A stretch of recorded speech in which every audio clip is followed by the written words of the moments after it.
چیز پر جو ہم نے اپنے بندے پر اس دن اتارا، جو دن حق اور باطل کی جدائی کا تھا، جس دن دو فوجیں بھڑ گئی تھیں، اور اللہ ہر چیز پر قادر ہے۔ جی، یہ اس میں سورہ انفال میں فتح منانے کے بھی آداب سکھائے جا رہے ہیں۔ جنگ بدر جو تھی وہ تھی اوفینسو، اور جو جنگ غزوہ احزاب تھی وہ تھی ڈیفینسو۔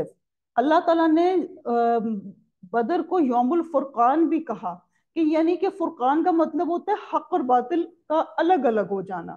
تو بدر میں یہ ہوا تھا کہ کافی سارے لوگ جو ہیں وہ چھٹ گئے تھے۔ تو اسلام جو ہے، اللہ تعالیٰ مجھے اور آپ کو بھی توفیق دے کہ ہم اللہ کی راہ میں لگ جائیں۔ اسلام ایک مشین ہے اور ہم اس کا ایک پرزہ ہیں، اگر نہیں لگیں گے تو نکال کے باہر ہو جائیں گے۔ تو اس لیے قربانی جب بھی چاہیے ہوتی ہے تو اس میں کچھ نہ کچھ آپ کو وقت، سکل، پیسہ، سب کچھ دینا ہوتا ہے۔ اسلام آپ سے اتنا نہیں مانگ رہا، لیکن کچھ تو آج تو ہم یہ کہتے ہیں کہ نہیں، ہم نے ہر کام میں اپنی بہت خرچے کرنے ہیں، لیکن جب اسلام کا نام آتا ہے تو ایک چھوٹا سا نوٹ نکل جاتا ہے، اس کا ہم سمجھتے ہیں ہم بڑے نیک ہیں، ہم نے اسلام کے لیے بہت کام کر لیا۔ اور اللہ رحم کر دے سب پہ، زیادہ تر لوگ اپنا نام بنانے کے لیے پیسے خرچ کر رہے ہوتے ہیں۔ تو ہمیں بس تھوڑا سا اپنے آپ سے کوشچن کرنا ہے کہ اگر میں اور آپ آج زندہ بیٹھے ہوئے ہیں، اور مجھے اور آپ کو رمضان کا مہینہ مل رہا ہے، مجھے اور آپ کو تراویحاں پڑھنے کی پھر اللہ تعالیٰ نے توفیق دی ہے، روزے رکھنے کی توفیق دی ہے، تو اس کا کیا مطلب ہے؟ کیا اللہ تعالیٰ مجھ سے کچھ چاہ رہا ہے؟ یقیناً اللہ تعالیٰ ہم سے چاہتے ہیں کہ اسلام کی گرتی ہوئی عمارت کو پکڑ لیں، اور یہ میں نے اور آپ نے ہی کرنا ہے انشاءاللہ۔ اب آگے 42 نمبر آیا، جبکہ تم پاس والے کنارے پہ تھے اور وہ دور والے کنارے پر تھے، اور قافلہ تم سے نیچے تھا، اگر تم آپس میں وعدے کرتے تو یقیناً تم وقت معین پہ پہنچنے میں مختلف ہو جاتے، لیکن اللہ کو تو ایک ہی کام کر ڈالنا تھا جو مقرر ہو چکا تھا، تاکہ جو ہلاک ہو دلیل پر، یعنی یقین جان کر ہلاک ہو، اور جو زندہ رہے وہ بھی دلیل پر حق پہچان کر زندہ رہے۔ بے شک اللہ بہت سننے والا اور جاننے والا ہے۔ جی، ادھر جو ہے وہ اللہ تعالیٰ نے کہہ دیا کہ اللہ تعالیٰ نے خود ہی چھانٹی کرنی تھی، اور غزوہ بدر میں 313 مسلمان تھے جو کہ لڑنے گئے تھے، اور ان پلانڈ غزوہ تھی، جس میں کہ اگر ہم ہسٹری پڑھیں تو اس میں مسلمان تیار نہیں تھے اس غزوہ کو لڑنے کے لیے، لیکن وہ لڑے۔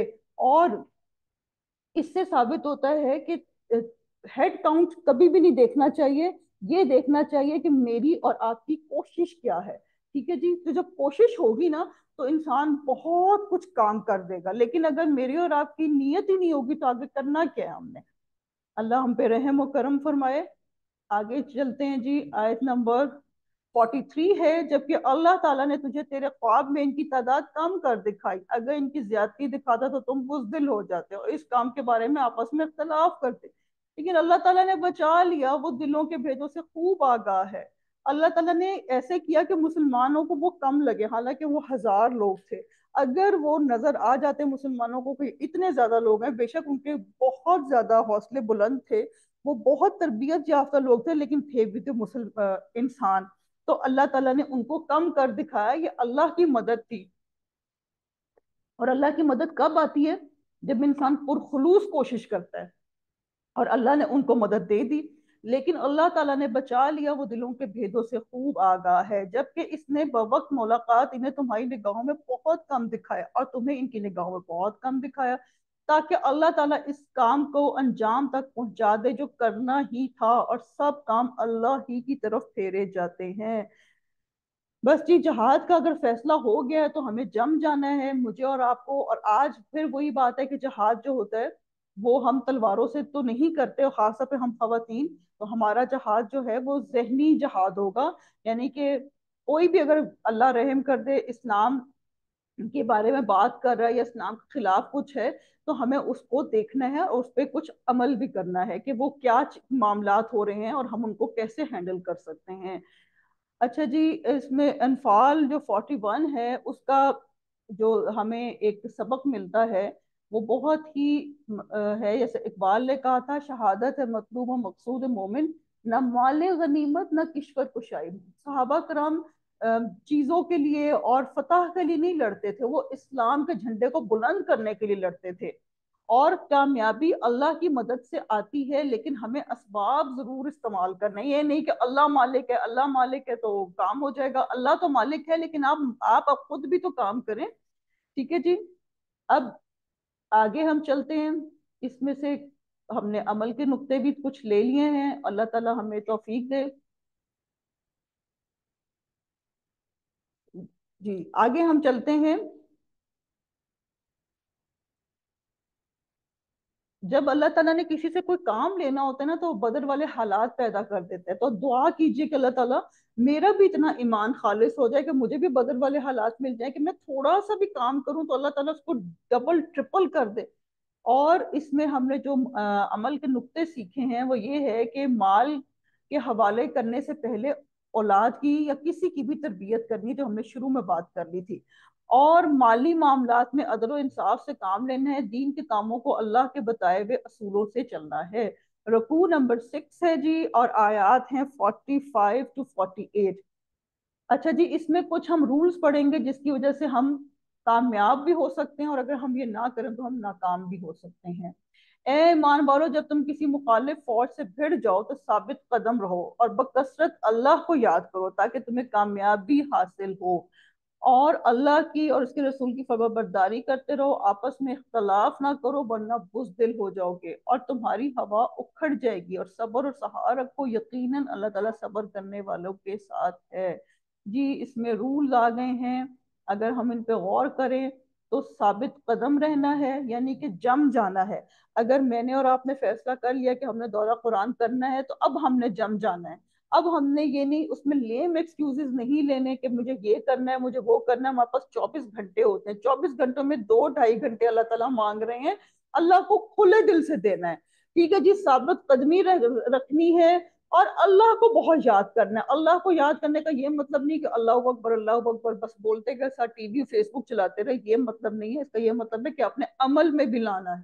جب کسی کو معاف کرنا ہے تو اس وقت بھی یاد رکھنا ہے کہ میرا اللہ ہے، جب وہ مجھے معاف کرتا ہے تو میں کیوں نہ لوگوں کو معاف کروں۔ تو اللہ کی یاد جو ہے وہ عمل سے نظر آتی ہے۔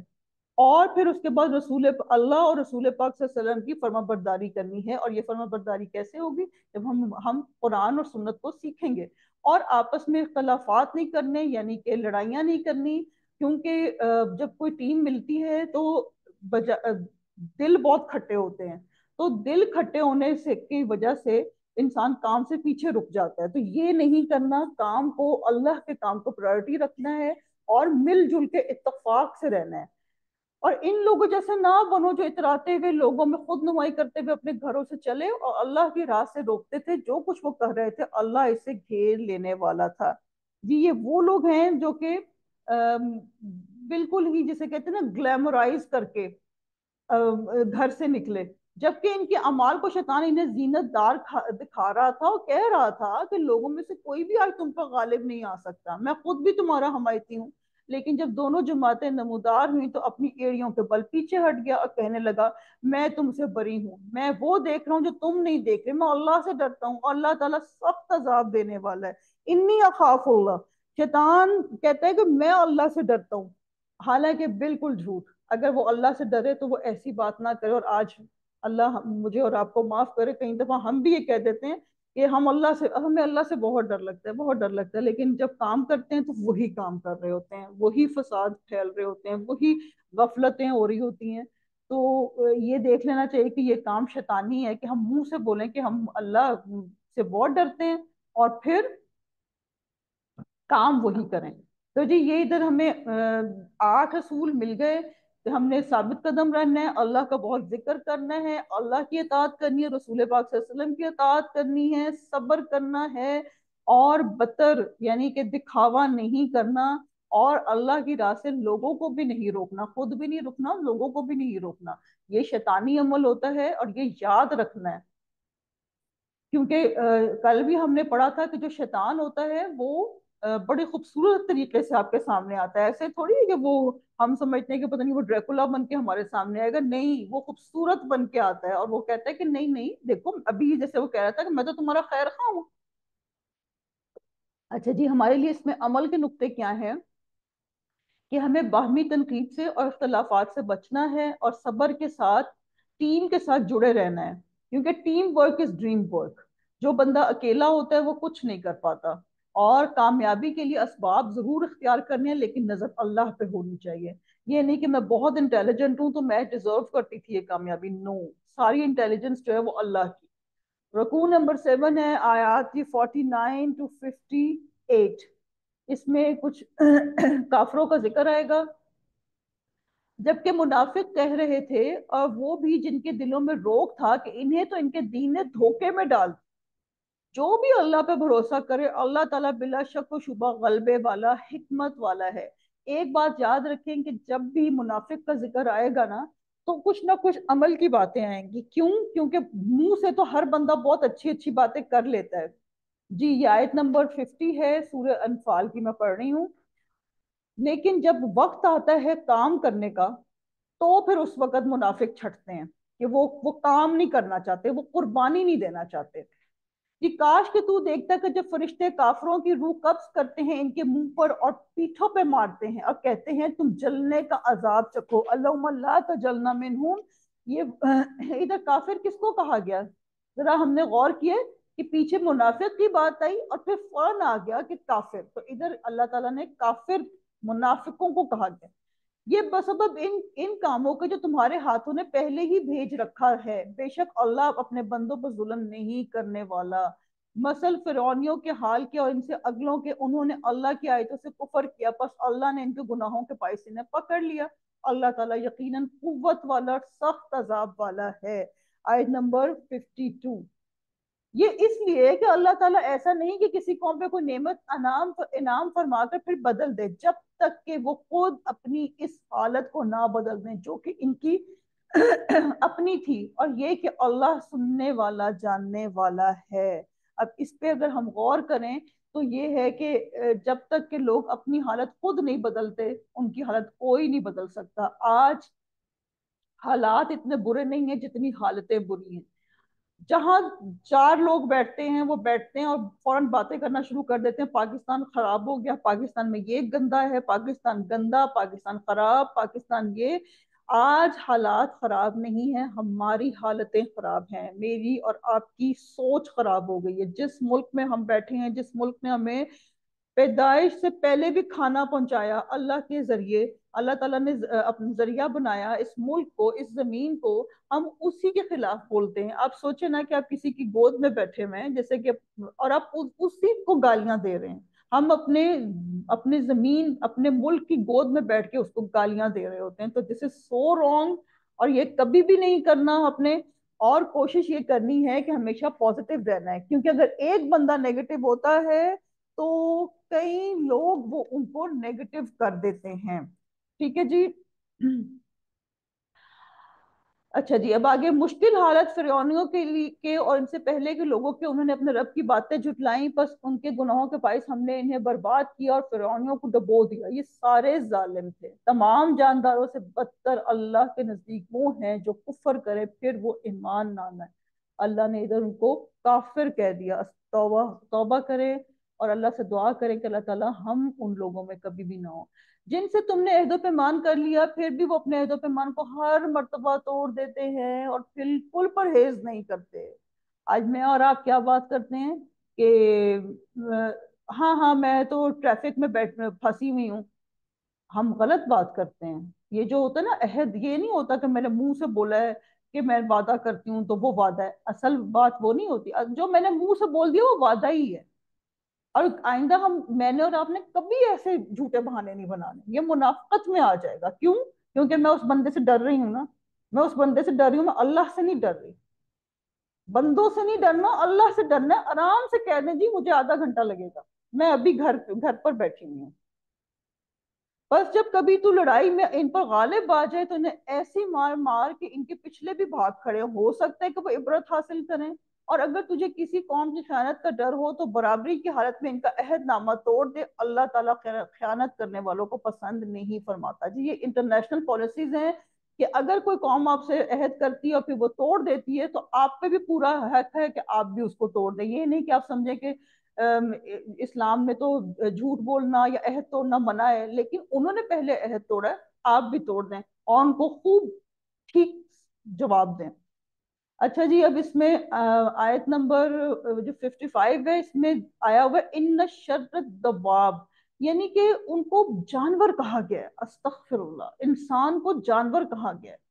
تو ہمیں اللہ سے توفیق مانگنی چاہیے کہ ہم انسان ہیں تو ہم انسان کی سطح پہ ہی رہیں۔ جی، ہمارے عمل کے نقطے کیا ہیں؟ اپنے زور بازو پہ نہیں، اللہ کی مدد پہ یقین رکھنا چاہیے۔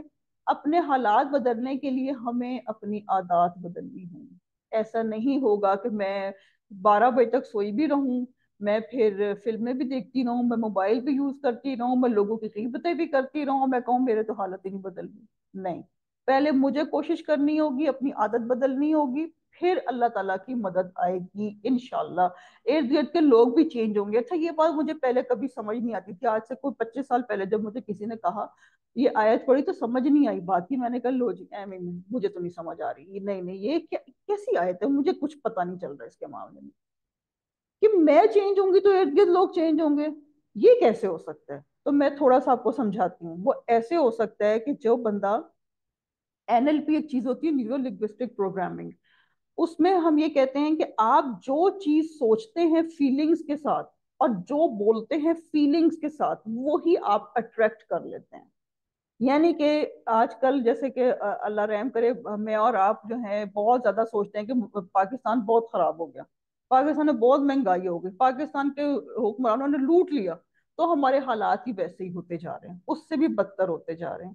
لیکن اگر میں اور آپ سوچیں کہ جی مجھے اپنی اصلاح کرنی ہے، مجھے چینج کرنا ہے، میں مثال دیتی ہوں کہ میں سوچوں کہ جی میں تو بہت زیادہ کوئی غلط کام کرتی ہوں، مجھے یہ چینج کرنا ہے، نہیں یہ میں چینج کروں گی۔ اچھا، جب میں وہ چینج کر لوں گی تو ہوتے ہوتے مجھے ویسے ہی لوگ اٹریکٹ ہونا شروع ہو جائیں گے جو کہ پازیٹیو ہوں گے، اچھے ہوں گے، اور جیسے ہی مجھے وہ لوگ اٹریکٹ ہونا شروع ہوں گے میرا ارد گرد بدل جائے گا۔ کیوں؟ کیونکہ میں بدلی تھی، اس لیے میرے ارد گرد کے لوگ بھی بدل گئے۔ اپنے کیے ہوئے وعدوں کی ہمیں پاسداری کرنی ہے اور امانت میں خیانت نہیں کرنی۔ کیوں امانت میں خیانت نہیں کرنی؟ کیونکہ یہ جو امانت ہوتی ہے ایک بڑی خاص چیز ہے۔ رسول پاک صلی اللہ علیہ وسلم نے ہجرت کرتے ہوئے ان کو جان کو خطرہ تھا، لیکن اپنی امانتیں حضرت علی رضی اللہ عنہ کے پاس چھوٹے گئے کہ یہ امانتیں تم نے دینی ہیں، حالانکہ وہ کفار کی امانتیں تھیں، وہ چاہتے تو ساری لے کے چلے جاتے کہ بھئی یہ تو اتنا تنگ کرتے ہیں، چلو ان کو بھی مزہ آئے نا، ذرا ایک چکھاؤں میں ان کو مزہ، لیکن نہیں، رسول پاک صلی اللہ علیہ وسلم نے اپنی امانتیں واپس کروائیں اور انہوں نے کہا پھر علی تم آنا۔ تو رکوع نمبر 8 ہے، آیات ہیں جی 59 to 64، اس میں اللہ کی راہ میں خرچ کرنے کا ہے، کچھ پڑھتے ہیں ہم۔ کافر یہ خیال نہ کریں کہ وہ بھاگ نکلیں، یقیناً وہ عاجز نہیں کر سکتے، تم ان کے مقابلے کے لیے اپنی طاقت بھر قوت کی تیاری کرو اور گھوڑوں کے تیار رکھنے کی، کہ اس سے تم اللہ کے دشمنوں کو خوف زدہ رکھ سکو، ان کے سوا اوروں کو بھی جنہیں تم نہیں جانتے۔ اللہ انہیں خوب جان رہا ہے، جو کچھ بھی اللہ کی راہ میں صرف کرو گے وہ تمہیں پورا پورا دیا جائے گا، تمہارا حق نہ مارا جائے گا۔ آج اگر آپ ادھر بیٹھی ہیں، آپ سن رہی ہیں، آپ سیکھ رہی ہیں، اور آپ کہتی ہیں کہ جی بہت سے لوگ سیرے کر رہے ہیں، عیش کر رہے ہیں، تو ادھر اللہ تعالیٰ کہہ رہے ہیں تم کچھ بھی اللہ کی راہ میں خرچ کرو گی، تم وقت کرو گی، تم اپنی کوئی سکل خرچ کرو گی، تم پیسے خرچ کرو گی، تمہیں سب کچھ ملے گا واپس، پورا پورا ملے گا، تمہارا حق نہیں مارا جائے گا۔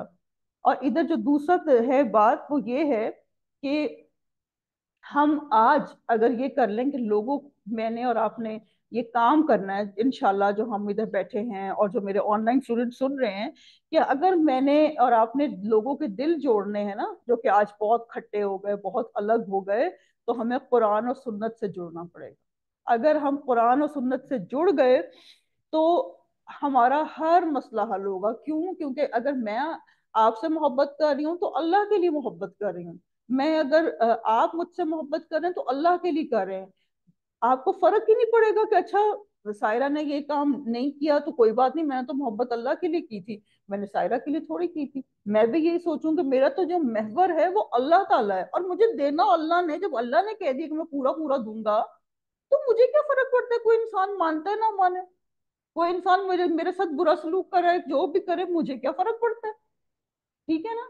اور جب میں نے معاف کرنا ہے تو اللہ کے لیے معاف کرنا ہے، اور اب رمضان آ رہا ہے، اپنے پیاروں کو معاف کریں، اور ان کے ساتھ محبت کا سلوک کریں.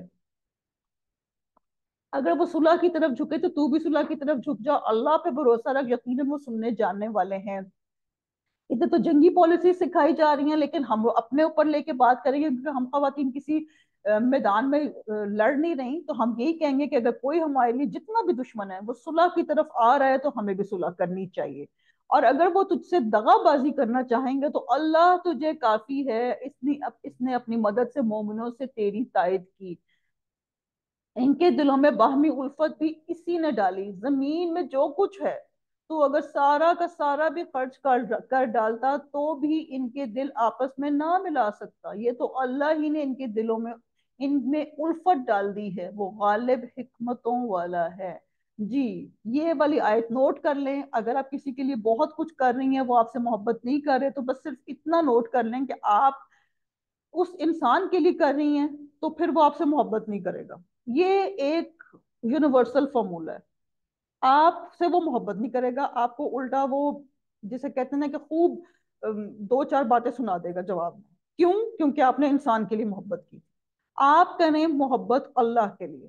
ادھر اللہ تعالیٰ کہہ رہے ہیں کہ اللہ نے دلوں میں محبت ڈالنی ہے. آج اولادوں کے ہاتھوں ماں باپ پریشان ہیں, تو آپ ان اولادوں سے بھی محبت اللہ کے لیے کر لیں. آپ اللہ تعالیٰ کو کہیں اللہ میں اس سے محبت کروں کہ آپ کا حکم ہے, لیکن آپ سب سے نمبر ون ہیں. ہم کئی دفعہ استغفر اللہ منہ سے بہت بڑا بول نکل جاتا ہے, ہم نمبر ون ہیں. کبھی یہ لفظ نہ بولیں, کوئی دنیا میں نمبر ون نہیں ہے سوائے اللہ کی ذات. اللہ نمبر ون ہے اور وہ غالب حکمتوں والا ہے.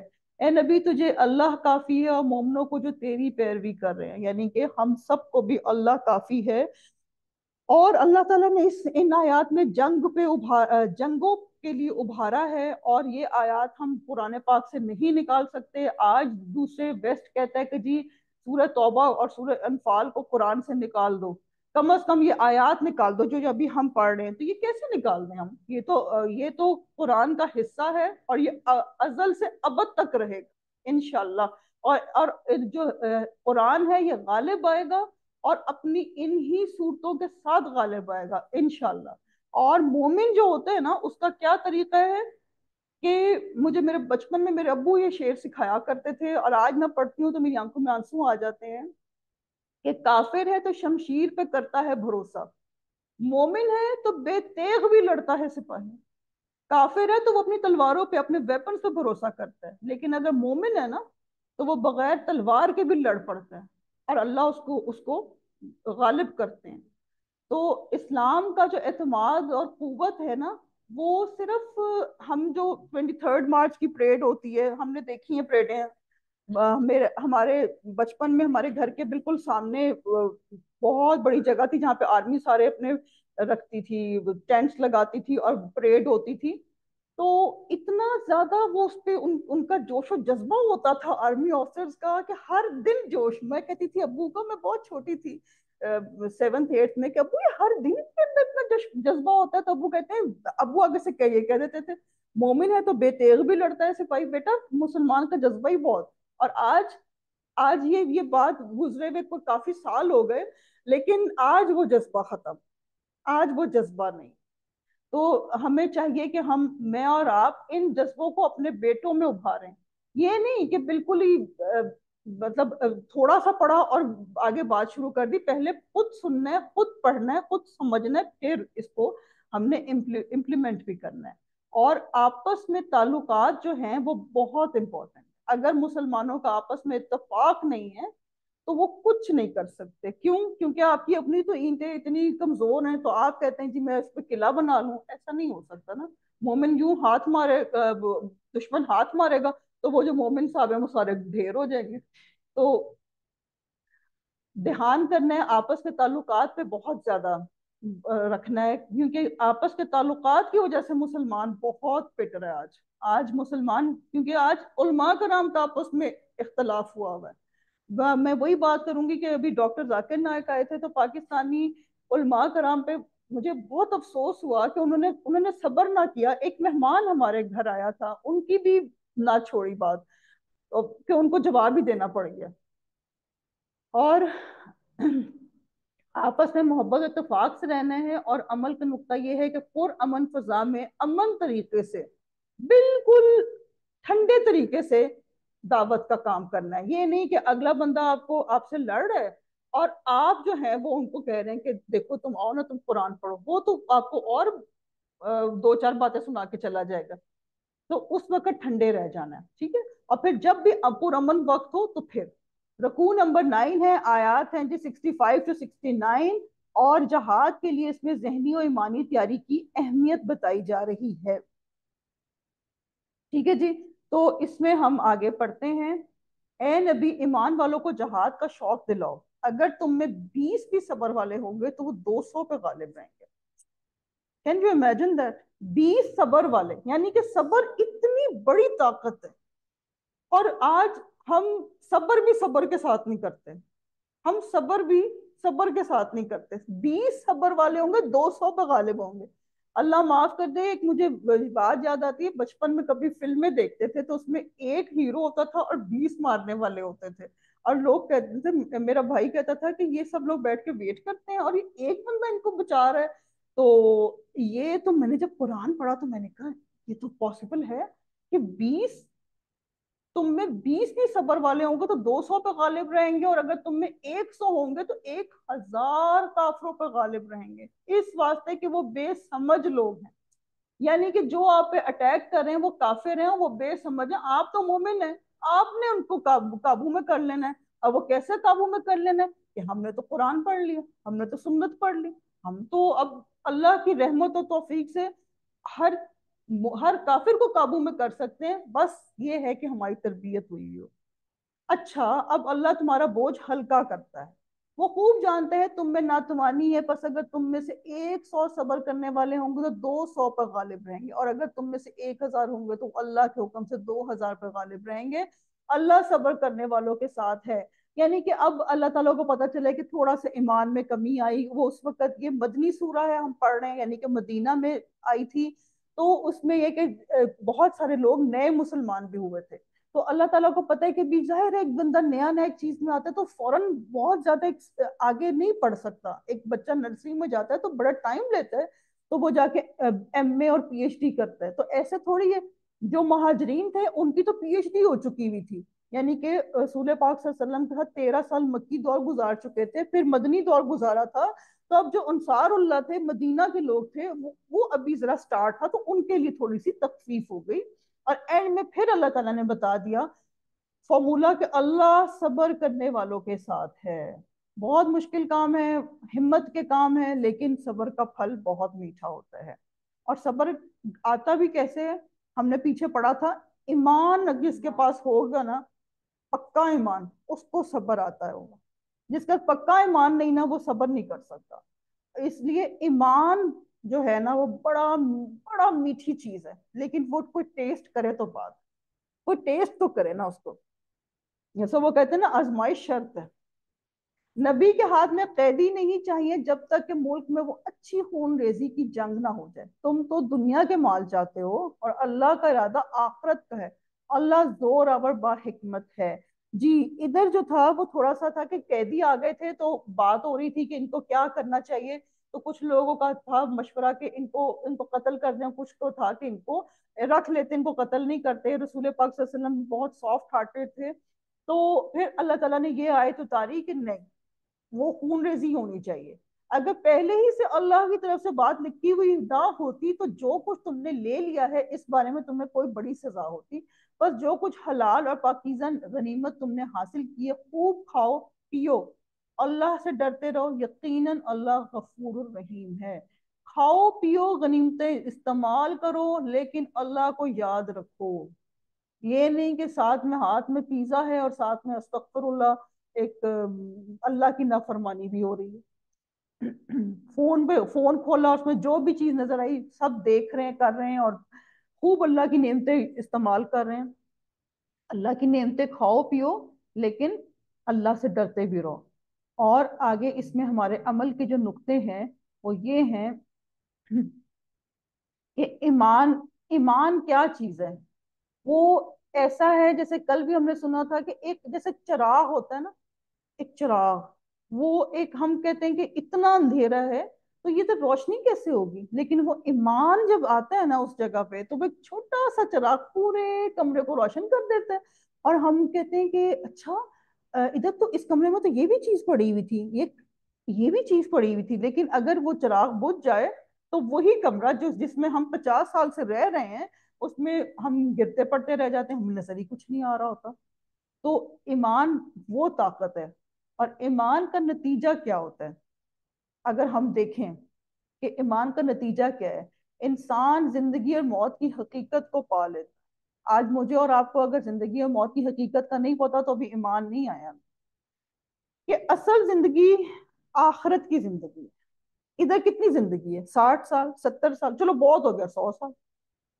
آگے زندگی آخرت کی زندگی لاکھوں نہیں، کروڑوں نہیں، ہمیشگی کی زندگی ہے، اور یہی چیز مومن کو نڈر بنا دیتی ہے۔ تو کہتے ہیں مومن کہتا ہے اچھا کوئی بات نہیں، میرے اوپر کسی نے کوئی بات کی تو کوئی بات نہیں، کتنی زندگی ہے، میں تو آگے آگے جا کے اللہ سے اس کے بدلے محل لے لوں گا۔ وہ تو مومن تو خوش ہو جاتا ہے، وہ کہتا ہے اچھا انہوں نے میرے ساتھ برا سلوک کیا، چلو ویری گڈ، میں اللہ تعالیٰ سے ایک دعا مانگ لیتی ہوں۔ اور یہی چیز مومن کو نڈر بنا دیتی ہے، اور مومن جنت کا دروازہ بن جاتا ہے۔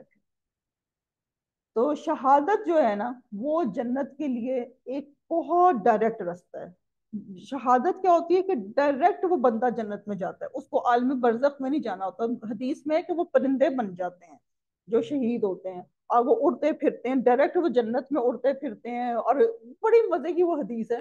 تو سن کے دل چاہتا ہے کہ اللہ تعالیٰ ہمیں بھی وہ پرندہ بنا دے، ہم اللہ سے دعا کریں میں اور آپ کے جانا تو ہم نے اس دنیا سے ہے، اللہ یہ اچھے سے پوز کے ہاتھ ہمیں شہادت کی موت دے دیں۔ اچھا جی، مومن اور غیر مومن کا ایک فرق دیکھ لیں۔ مومن اللہ سے ڈرتا ہے، غیر مومن لوگوں سے ڈرتا ہے۔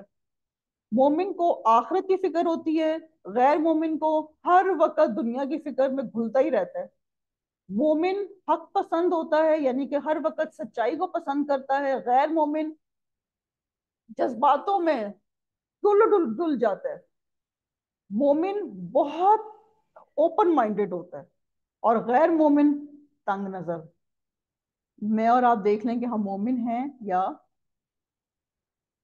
غیر مومن، اللہ ہمیں مومن کی صف میں ڈالے۔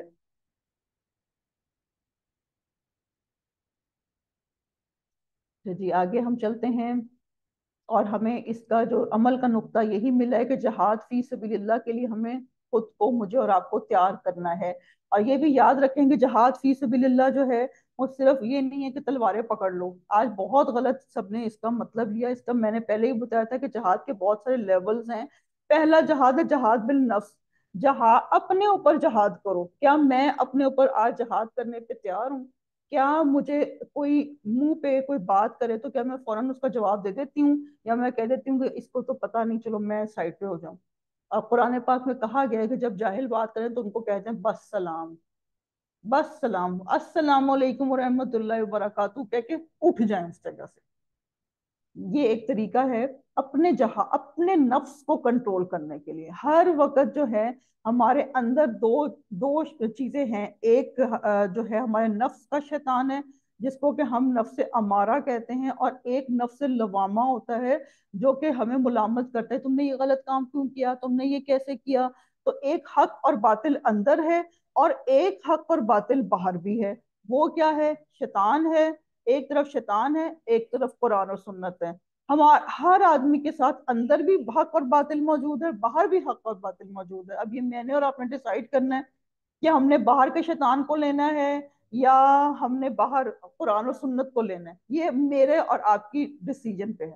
دونوں چیزیں اللہ تعالیٰ نے رکھ دی، کوئی کہتے ہیں دنیا کی مارکیٹ میں دونوں چیزیں بک رہی ہیں۔ حق اور جو قرآن و سنت ہے وہ میری چھوٹی چھوٹی قربانیوں سے مجھے مل جائے گا، اور شیطان کیا ہے؟ وہ خوبصورت بن کے آ کے مجھے بہکائے گا، اور اینڈ میں کہہ دے گا میں اللہ سے ڈرتا ہوں، میں نہیں تمہارے ساتھ۔ یہ رکوع نمبر 10 ہے، آیت 70 to 75 ہے۔ آج کے دور کی ہم بات کریں گے کچھ، بات تو خیر پرانے وقت کی ہو رہی ہے لیکن ہم اپنی بھی بات اس کا ریلیٹ کریں گے۔ اے نبی صلی اللہ علیہ وسلم، اپنے ہاتھ تلے کے قیدیوں سے کہہ دو کہ اگر اللہ تعالیٰ تمہارے دلوں میں نیک نیتی دیکھے گا تو جو کچھ تم سے لیا گیا ہے اس سے بہتر تمہیں دے گا، پھر گناہ بھی معاف فرمائے گا، اور اللہ بخشنے والا مہربان ہے۔ یہ ایک واحد اسلام مذہب ہے جس نے قیدیوں کے لیے بھی سہولتیں دے دی۔ کہ ان کو بھی کہہ دو، رسول پاک صلی اللہ علیہ وسلم کا ان کو بھی کہہ دو کہ اگر تمہارے دلوں میں نیک نیتی آ گئی، یعنی کہ تم اسلام لانا چاہتے ہو، تو پھر تمہیں معاف فرما دے گا اللہ تعالیٰ۔ اور اگر وہ تجھ سے خیانت کا خیال کریں گے تو یہ تو اس سے پہلے خود اللہ کی خیانت کر چکے ہیں، آخر اس نے انہیں گرفتار کرا دیا، اللہ علم و حکمت والا ہے۔ یعنی کہ اگر یہ خیانت کرتے ہیں تو تمہیں تو پتہ ہی، تو پہلے اللہ کی خیانت کر چکے ہیں۔ کافر آپس میں ایک دوسرے کے رفیق ہیں، اگر تم نے ایسا نہ کیا تو ملک میں فتنہ ہوگا اور زبردست فساد ہو جائے گا۔ جو لوگ ایمان لائے، ہجرت کی، اللہ کی راہ میں جہاد کیا، جنہوں نے پناہ دی اور مدد پہنچائی، یہی لوگ سچے مومن ہیں، ان کے لیے بخشش اور عزت کی روزی ہے۔ تو جی آج ہم اس کو لے لیں کہ کیا ہے جی، وہاجروا، ہجرت۔ ہم نے ہجرت کس سے کرنی ہے؟ ہم نے اپنی ذہنی ہجرت کرنی ہے، اب جو مجھ سے یا آپ سے گناہ ہو رہے ہیں چھوٹے چھوٹے، ان سے ہجرت کرنی ہے۔ مثال ہے غیبت ہو رہی ہے، کچھ بھی، کوئی بھی ایسی بات ہے، ہم نے اس سے ہجرت کرنی ہے۔ اللہ کی راہ میں جہاد کیا، اور جنہوں نے پناہ دی اور مدد پہنچائی، ٹھیک ہے جی، ادھر کچھ ہمارے پوائنٹس ہیں، وہ ہم ان کو دیکھ لیں گے۔ اور جو ہوتی ہے نا اس میں غلط عادتیں، وہ ایک پنجرے کی طرح ہوتی ہیں جس پہ انسان قید ہو جاتا ہے۔ تو غلط عادتوں کو چھڑانے کی ایک چابی ہے، اور اگین اینڈ اگین میں وہی بات کروں گی، وہ ہے کیا؟ قرآن و سنت۔ غلط عادتیں چھوٹ جائیں گی اگر آپ قرآن و سنت کو فالو کریں گے، اور وہی باتیں فالو تب کریں گے جب پڑھیں گے بھی۔ اور جو لوگ اس کے بعد ایمان لائے، ہجرت کی اور تمہارے ساتھ ہو کر جہاد کیا، پس یہ لوگ بھی تم میں سے ہی ہیں، اور رشتے ناتے والے ان میں سے بعض سے زیادہ نزدیک ہے۔ اللہ کے حکم ہے، بے شک اللہ تعالیٰ ہر چیز کا جاننے والا ہے۔ جی اب اس میں یہ بات ہو رہی ہے کہ جو لوگ پھر بعد میں، پہلے ایمان نہیں لائے تھے لیکن بعد میں ایمان لے آئے، تو بس یہ لوگ بھی تم سے ہی ہیں، اور رشتے ناتے والے ان میں سے بعض سے زیادہ نزدیک ہیں اللہ کے حکم سے۔ تو اس میں یہ بات آ جاتی ہے کہ صحابہ کرام کو اللہ تعالیٰ نے بڑا صبر دیا ہوا تھا۔ انہوں نے شروع میں بڑی ہی مشکلیں اٹھائی تھیں، مصیبتیں اٹھائی تھیں، لیکن جو لوگ بالکل اینڈ میں جا کے ایمان لائے، اللہ تعالیٰ نے کہا وہ بھی تمہارے جیسے ہی ہیں۔ تو صحابہ کرام نے یہ نہیں کہا کہ رسول پاک صلی اللہ علیہ وسلم، ہم نے تو اتنی محنت کی تھی تو آپ نے پھر ان کو ہمارے ساتھ کھڑا کر دیا، اللہ جی یہ کیا بات ہے؟ ہمارا بھی تو کوئی سٹیٹس ہونا چاہیے نا، ہم تو بڑے چیز ہیں، ہم کب سے جہاد کر رہے ہیں۔ نہیں، انہوں نے کچھ نہیں کہا، ٹھیک ہے جی ہمارے ساتھ آئیں گے وہ لوگ بھی، ہم وہ اکٹھے ہو گئے۔ تو اس لیے ہمیں بھی یہ دیکھنا چاہیے کہ اللہ خیر کرے گا، کوئی میری بہن بھائی کوئی گناہ میں ہے اور وہ گناہ چھوڑ کے آ گیا، تو اس کو کبھی بھی پچھلے گناہوں کی آڑ نہ دلائیں۔ کیوں؟ اللہ نے کہہ دیا کہ وہ بھی بھائی ہیں، تب بھی۔ اور ویسے ہی کسی کو گناہ کی آڑ دلانی بھی نہیں چاہیے، گناہ گار کو برا نہیں سمجھنا چاہیے، گناہ کو برا سمجھنا چاہیے، ٹھیک ہے جی۔ اور اللہ تعالیٰ نے ادھر ہمیں ایک کرائٹیریا دے دیا کہ جو بھی مومن ہے وہ تمہارا بھائی ہے۔ ہم یہ نہ سمجھیں کہ جو بہت پیسے والا ہے اس کو بھائی بنا لیں جی۔ اب اس میں یہ ہوتا ہے کہ کئی دفعہ جو اللہ تعالیٰ پر ایمان لاتے ہیں ان کی زندگی ایسی ہو جاتی ہے کہ وہ اکثر اپنوں میں اجنبی ہو جاتے ہیں۔ کبھی کبھی یہ اجنبیت بہت بڑھ جاتی ہے کہ ہجرت کی بھی نوبت آ جاتی ہے۔ جیسے کہ میں نے یا آپ نے کبھی یہ فیل کیا ہوگا کہ جب آپ کوئی پردہ کرنا شروع کرتی ہے خاتون، تو اس کا بائیکاٹ ہوتا ہے، اس کا سوشل بائیکاٹ ہوتا ہے، لوگ اس کو اپنی دعوتوں پہ چیزوں پہ بلانا چھوڑ دیتے ہیں۔ لیکن یہ بہت فائدے کی بات ہوتی ہے، کیونکہ آپ کے ارد گرد کے جو اصل لوگ ہوتے ہیں وہ آپ کے پاس رہ جاتے ہیں، اور باقی لوگ چھٹ جاتے ہیں۔ جیسے میں نے کہا تھا نا کہ جب آندیاں آتی ہیں، آم کے موسم ہوتا ہے تو بہت آندیاں چلتی ہیں، کیڑے والے آم گر جاتے ہیں کیونکہ وہ درخت پہ وزن ہوتے ہیں، اور جو صحیح ہیلدی آم ہوتے ہیں وہ رہ جاتے ہیں، کیوں؟ کیونکہ انہوں نے پھل دینا ہوتا ہے۔ تو آپ کی بھی زندگی میں اگر لوگ چھٹ رہے ہیں تو سمجھ جائیں کہ وہ کیڑے والے لوگ تھے، کوئی بات نہیں، مت فکر کریں، لوگ آپ کو نہیں بلاتے، مت فکر کریں، اللہ آپ کو اپنی محفلوں میں بلائے گا جی۔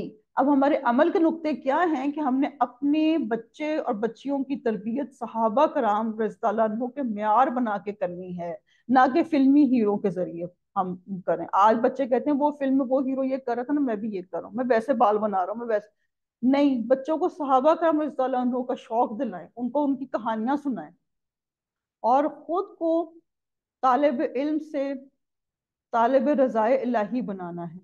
کہ میں طالب علم بھی ہوں، لیکن مجھے سب سے پہلا میرا کام کیا ہوگا کہ میں اللہ کی رضا چاہتی ہوں، ہر کام میں اللہ کی رضا چاہتی ہوں۔ جی تو ادھر ہماری ایک بہت خوبصورت سورہ کمپلیٹ ہوئی، اور ایک اور دوسری سورہ جو کہ بہت سخت سورہ ہے، سورہ توبہ شروع ہوگی، اور اس میں محبتوں کی آزمائش آئے گی۔ اور سورہ انفال میں کیا تھا کہ مومنوں کو جڑ جانا چاہیے، لیکن سورہ توبہ میں کیا ہے کہ محبتوں کی آزمائش ہے، اور اس میں بڑی خوبصورت سورہ ہے، اور اگلا پارہ بھی اسی میں کافی کچھ ہے، بہت کچھ ہے۔ تو ہم سورہ شروع کرتے ہیں، اور ایک یہ واحد سورہ ہے جس میں کہ اللہ تعالیٰ نے بسم اللہ الرحمن الرحیم نہیں لکھا۔ قرآن پاک کی 114 صورتیں ہیں، اور قرآن پاک میں بسم اللہ الرحمن الرحیم بھی 114 دفعہ ہی ہے، لیکن وہ سورہ نمل میں حضرت سلیمان علیہ السلام نے ملکہ سبا کو لیٹر لکھا تھا، تو اس میں بسم اللہ الرحمن الرحیم لکھا تھا، یعنی کہ ایک سورہ میں 2 دفعہ ہے اور ایک سورہ میں ہے ہی نہیں۔ اور یہ کیوں نہیں ہے؟ کیونکہ رسول پاک صلی اللہ علیہ وسلم نے نہیں لکھوایا۔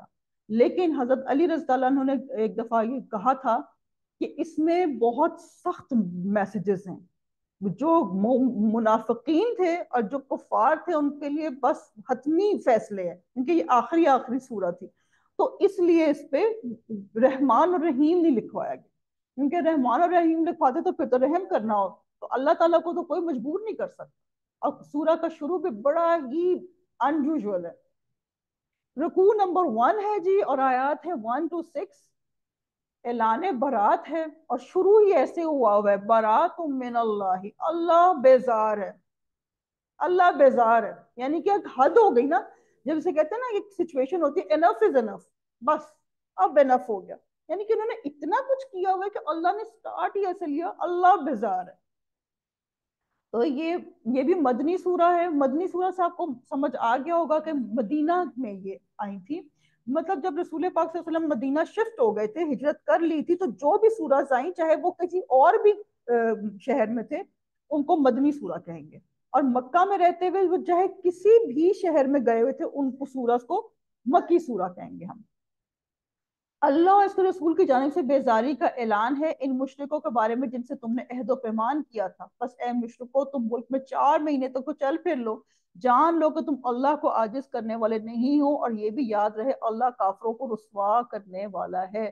جی یہ فتح مکہ کی بات ہے، اور ان میں جو مشرکین تھے ان کو تھا کہ ان کے پاس 3 آپشنز تھی، 3 گروہ بن گئے تھے۔ ایک یا تو کہ سب لوگ مسلمان ہو جائیں، بہت سے لوگ، فتح مکہ ایک ایسی فتح تھی کہ میسو فتح تھی، سب سے زیادہ لوگ مسلمان اس فتح پہ ہوئے تھے، اور اس میں 3 باتیں تھیں، یا تو سب لوگ مسلمان ہو جائیں، یا پھر تم 4 مہینے تک ادھر رہ لو، پھر یہ ملک یہ جگہ چھوڑ بس۔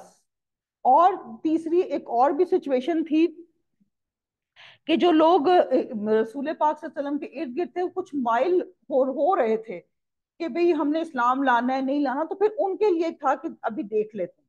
لیکن بہرحال یہ 2 سچویشن تو پکی تھی کہ جو اسلام لے آؤ ورنہ چھوڑ دو ملک۔ ٹھیک ہے جی، 4 مہینے کی ان کو مہلت ہے۔ اسلام تدریج کا مذہب ہے، فوراً کچھ بھی نہیں کرتا، کسی پہ ظلم بھی نہیں کرتا۔ اللہ اور اس کے رسول کی طرف سے لوگوں کو بڑے حج کے دن صاف اطلاع ہے کہ اللہ مشرکوں سے بیزار ہے۔ جی ادھر حج اکبر کا ذکر ہے، اور حج اکبر جو ہے یہ ہم جیسے مسلمان حج کرنے جاتے ہیں، اللہ تعالیٰ مجھے اور آپ کو لے کر جائے، تو یہ عرفہ کے دن کی بات ہو رہی ہے، اور یہ جو ہے حج اکبر وہ جمعے والا حج نہیں ہے۔ عرب جو ہیں وہ ہر حج کو حج اکبر کہتے ہیں، اور عمرے کو حج اصغر کہتے ہیں، تو جمعے کا حج بس ایک بنائی ہوئی بات ہو گئی ہے۔ اللہ مشرکوں سے بیزار ہے، اور اس کا رسول بھی اگر اب بھی تم توبہ کر لو تو تمہارے حق میں بہتر ہے، اور اگر تم روح گردانی کرو تو جان لو کہ تم اللہ کو ہرا نہیں سکتے۔ اللہ کو کون ہرا سکتے؟ اور کافروں کو دکھ کی مار کی خبر پہنچا دیجئے۔ جی اب اس میں انفال میں آپ صلی اللہ علیہ وسلم کے بدر کا ذکر تھا، اب سورہ توبہ میں آپ صلی اللہ علیہ وسلم کے مشن کے اختتام کا ذکر ہے۔ اسلام کا غلبہ ہو چکا تھا، اور اس میں صلح حدیبیہ ہو چکی تھی، جس کا کہ ہم انشاءاللہ کل پڑھیں گے، اور 9 ہجری میں جو ہے وہ فتح مکہ نہیں 8 ہجری میں ہوئی تھی، فتح مکہ بھی ہو چکی ہوئی تھی، اب 9 ہجری کا جو حج تھا وہ بھی ہو چکا تھا، اور صلح حدیبیہ بھی۔ تو اس ساری سیاست کا ذکر ہے، اور یہ انٹرنیشنل پولیٹکس ہے، اور یہ وہ مشرکین تھے جنہوں نے مسلمانوں کو ٹارچر کیا تھا، اتنا ٹارچر کیا تھا کہ ان کو اس پہ گرم گرم زمین پہ لٹاتے تھے، اوپر پتھر رکھتے تھے. وہ جو 55 ڈگری ٹیمپریچر پہ، 60 ڈگری بہت ٹیمپریچر ہوتا ہے سعودی عرب میں، تو لگتا ہے اسکن جل جائے گی اس پہ وہ. اور پتھروں پہ گھسیٹتے تھے، وہ نکیلے پتھر ہوتے ہیں. تو وہ ان لوگوں کے لیے ہے کہ تم جو ہو، اب آگے آئے گا کہ ان کو بھی پناہ دے دی گئی تھی. اگر وہ اسلام لے آئیں تو ان کو بھی پناہ دے دی گئی تھی. بجز ان مشرکوں کے جن سے تمہارا معاہدہ ہو چکا ہے، انہوں نے تمہیں ذرا سا بھی نقصان نہیں پہنچایا، نہ کسی کو تمہارے خلاف مدد کی ہے. تو تم بھی ان کے معاہدے کی مدت ان کے حد پوری کرو. اللہ پرہیزگاروں کو دوست رکھتا ہے. یہ میں نے آپ کو جو بتایا تھا تیسری سچویشن، کہ جنہوں نے کچھ بھی نقصان نہیں پہنچایا، چلو ان کو رہنے دو، وہ ٹھیک ہے، ان سے معاہدہ بھی ہوا ہوا ہے. اگر مشرکوں میں سے کوئی تجھ سے پناہ طلب کرے تو اسے پناہ دے دو، یہاں تک کہ وہ کلام اللہ سن لے، پھر اسے اپنی جائے امن تک پہنچا دے. یہ اس لیے کہ یہ لوگ بے علم ہیں. یعنی کہ ان کے لیے بھی کتنی اللہ تعالیٰ نے رحمت کی بات کی کہ اگر وہ بھی سن لے تو شاید وہ لے آئے اسلام نا. تو اس میں بہت سے ایسے کافر بھی تھے جو کہ ابو سفیان رضی اللہ عنہ، وہ بھی فتح مکہ پہ ہی انہوں نے وہ اسلام لائے تھے، بڑی دیر بعد اسلام لائے تھے وہ. ٹھیک ہے جی. اور مفسد اور مشرک کے لیے بھی توبہ اور ہدایت کا دروازہ کھلا ہوا ہے. ہمیں بھی اپنے ہر چھوٹے اور بڑے کے لیے معافی مانگنے کی توفیق مانگنی چاہیے، اور ان کو ابھارنا چاہیے کہ وہ ہدایت کی طرف آئیں. اور میں بھی ہدایت کی طرف ہوں. سب سے پہلے جب بھی ہدایت کی بات کرنی تو سب سے پہلے اپنی کرنی، تو یہ بہت خوبصورت اللہ کا تحفہ ہے. تو سب سے پہلے اپنے لیے ہدایت مانگنی ہے. اور دین پر نئے آنے والوں کو ضرور سنبھلنے کا بھی موقع دینا چاہیے. اوئے تو اوئے کر کے بات نہیں کرنی چاہیے. اگر کوئی نمازیں پانچوں نہیں پڑھا تو بڑی محبت پیار سے کہیں میں نے وضو کیا، چلے آئے مل کے پڑھ لیتے ہیں نماز. اگر وہ نہیں پڑھے تو ٹھیک ہے، رہنے دیں. اور غیر مسلموں کو قرآن کے ذریعے دین حق کی دعوت ہمیں دینی ہے. آج تو ہم مسلموں کو ہی دعوت دے دیں تو بڑی بات ہے، ہم تو غیر مسلموں کو کیا دعوت دیں گے. تو جی رکوع نمبر 2 ہے، 7 to 16 ہے، اور اس میں عہدوں اور قسموں کی پاسداری ہے. جی. تو اب اس میں ہم کچھ پڑھتے ہیں آیت نمبر 7 سے. مشرکوں کا عہد اللہ اور اس کے رسول کے نزدیک کیسے رہ سکتا ہے سوائے ان کے جن سے تم نے عہد و پیمان مسجد حرم کے پاس کیا ہے. جب تک وہ لوگ تم سے معاہدہ نبھائیں تم بھی ان سے وفاداری کرو. اللہ تعالیٰ متقیوں سے محبت رکھتا ہے. کہ اللہ تعالیٰ کہہ رہے تم ان کو نہ نقصان پہنچاؤ. ان کے وعدوں کا کیا اعتبار؟ ان کا اگر تم پر غلبہ ہو جائے تو نہ یہ قرابت داری کا خیال کرے، نہ عہد و پیمان کا. اپنی زبانوں سے تو تمہیں پر پرچار رہے ہیں، یعنی کہ تمہیں اچھی باتیں کر رہے ہیں، لیکن ان کے دل نہیں مانتے. ان میں سے اکثر فاسق ہیں. انہوں نے اللہ کی آیتوں کو بہت کم قیمت پر بیچ دیا اور اس کی راہ سے روکا. بہت برا ہے جو یہ کر رہے ہیں. استغفر اللہ. اللہ تعالیٰ ہمیں بھی محفوظ رکھے. اور یہ تو کسی مسلمان کے حق میں کسی رشتہ داری کا یا عہد کا مطلق لحاظ نہیں کرتے، یہ ہیں ہی حد سے گزرنے والے. اب جی یہ اس میں ہے کہ مسلمان انتقام لینے کے لیے کبھی بھی جنگ نہیں کرتا. مسلمان جو ہے وہ صرف اللہ کے دین کو غالب کرنے کے لیے جنگ کرتا ہے. یہ بہت غلط کانسیپٹ ہے کہ جی اسلام تو تلواروں سے آیا. نہیں، اسلام تو رسول پاک صلی اللہ علیہ وسلم اور قرآن اور سنت کی وجہ سے آیا ہے، اخلاق سے آیا ہے. آج میں اور آپ بھی اگر اچھا اخلاق رکھیں گے تو لوگ بہت قریب آتے ہیں. ہم نے یہ دیکھا ہی ہوا ہے، جہاں ہم بد اخلاقی دکھاتے ہیں لوگ بھاگ جاتے ہیں. تو رسول پاک صلی اللہ علیہ وسلم کا اخلاق تو قرآن پاک. یہ حضرت عائشہ صدیقہ رضی اللہ عنہا نے فرمایا کہ ان کا اخلاق تو قرآن پاک ہے، یعنی کہ قرآن میں جو کچھ ہے وہ رسول پاک صلی اللہ علیہ وسلم کا اخلاق. ہاں. تو اب بھی اگر یہ توبہ کر لیں اور نماز کے پابند ہو جائیں اور زکوٰۃ دیتے رہیں تو تمہارے دینی بھائی ہیں. ہم تو جاننے والوں کے لیے اپنی آیتیں کھول کھول کر بیان کر رہے ہیں. یعنی کہ ابھی بھی موقع ہے. اگر یہ نمازیں پڑھ لیں، زکوٰۃ دے دیں، مسلمان ہو جائیں تو تمہارے بھائی ہیں یہ. پھر ان کو کچھ نہیں کہنا. اگر یہ لوگ عہد و پیمان کے بعد بھی اپنے قسمیں توڑیں اور تمہارے دین میں تانا زنی کریں تو تم بھی ان سرداران کفر سے بھڑ جاؤ. ان کی قسمیں کوئی چیز نہیں. ممکن ہے کہ اسی طرح وہ بھی باز آ جائیں.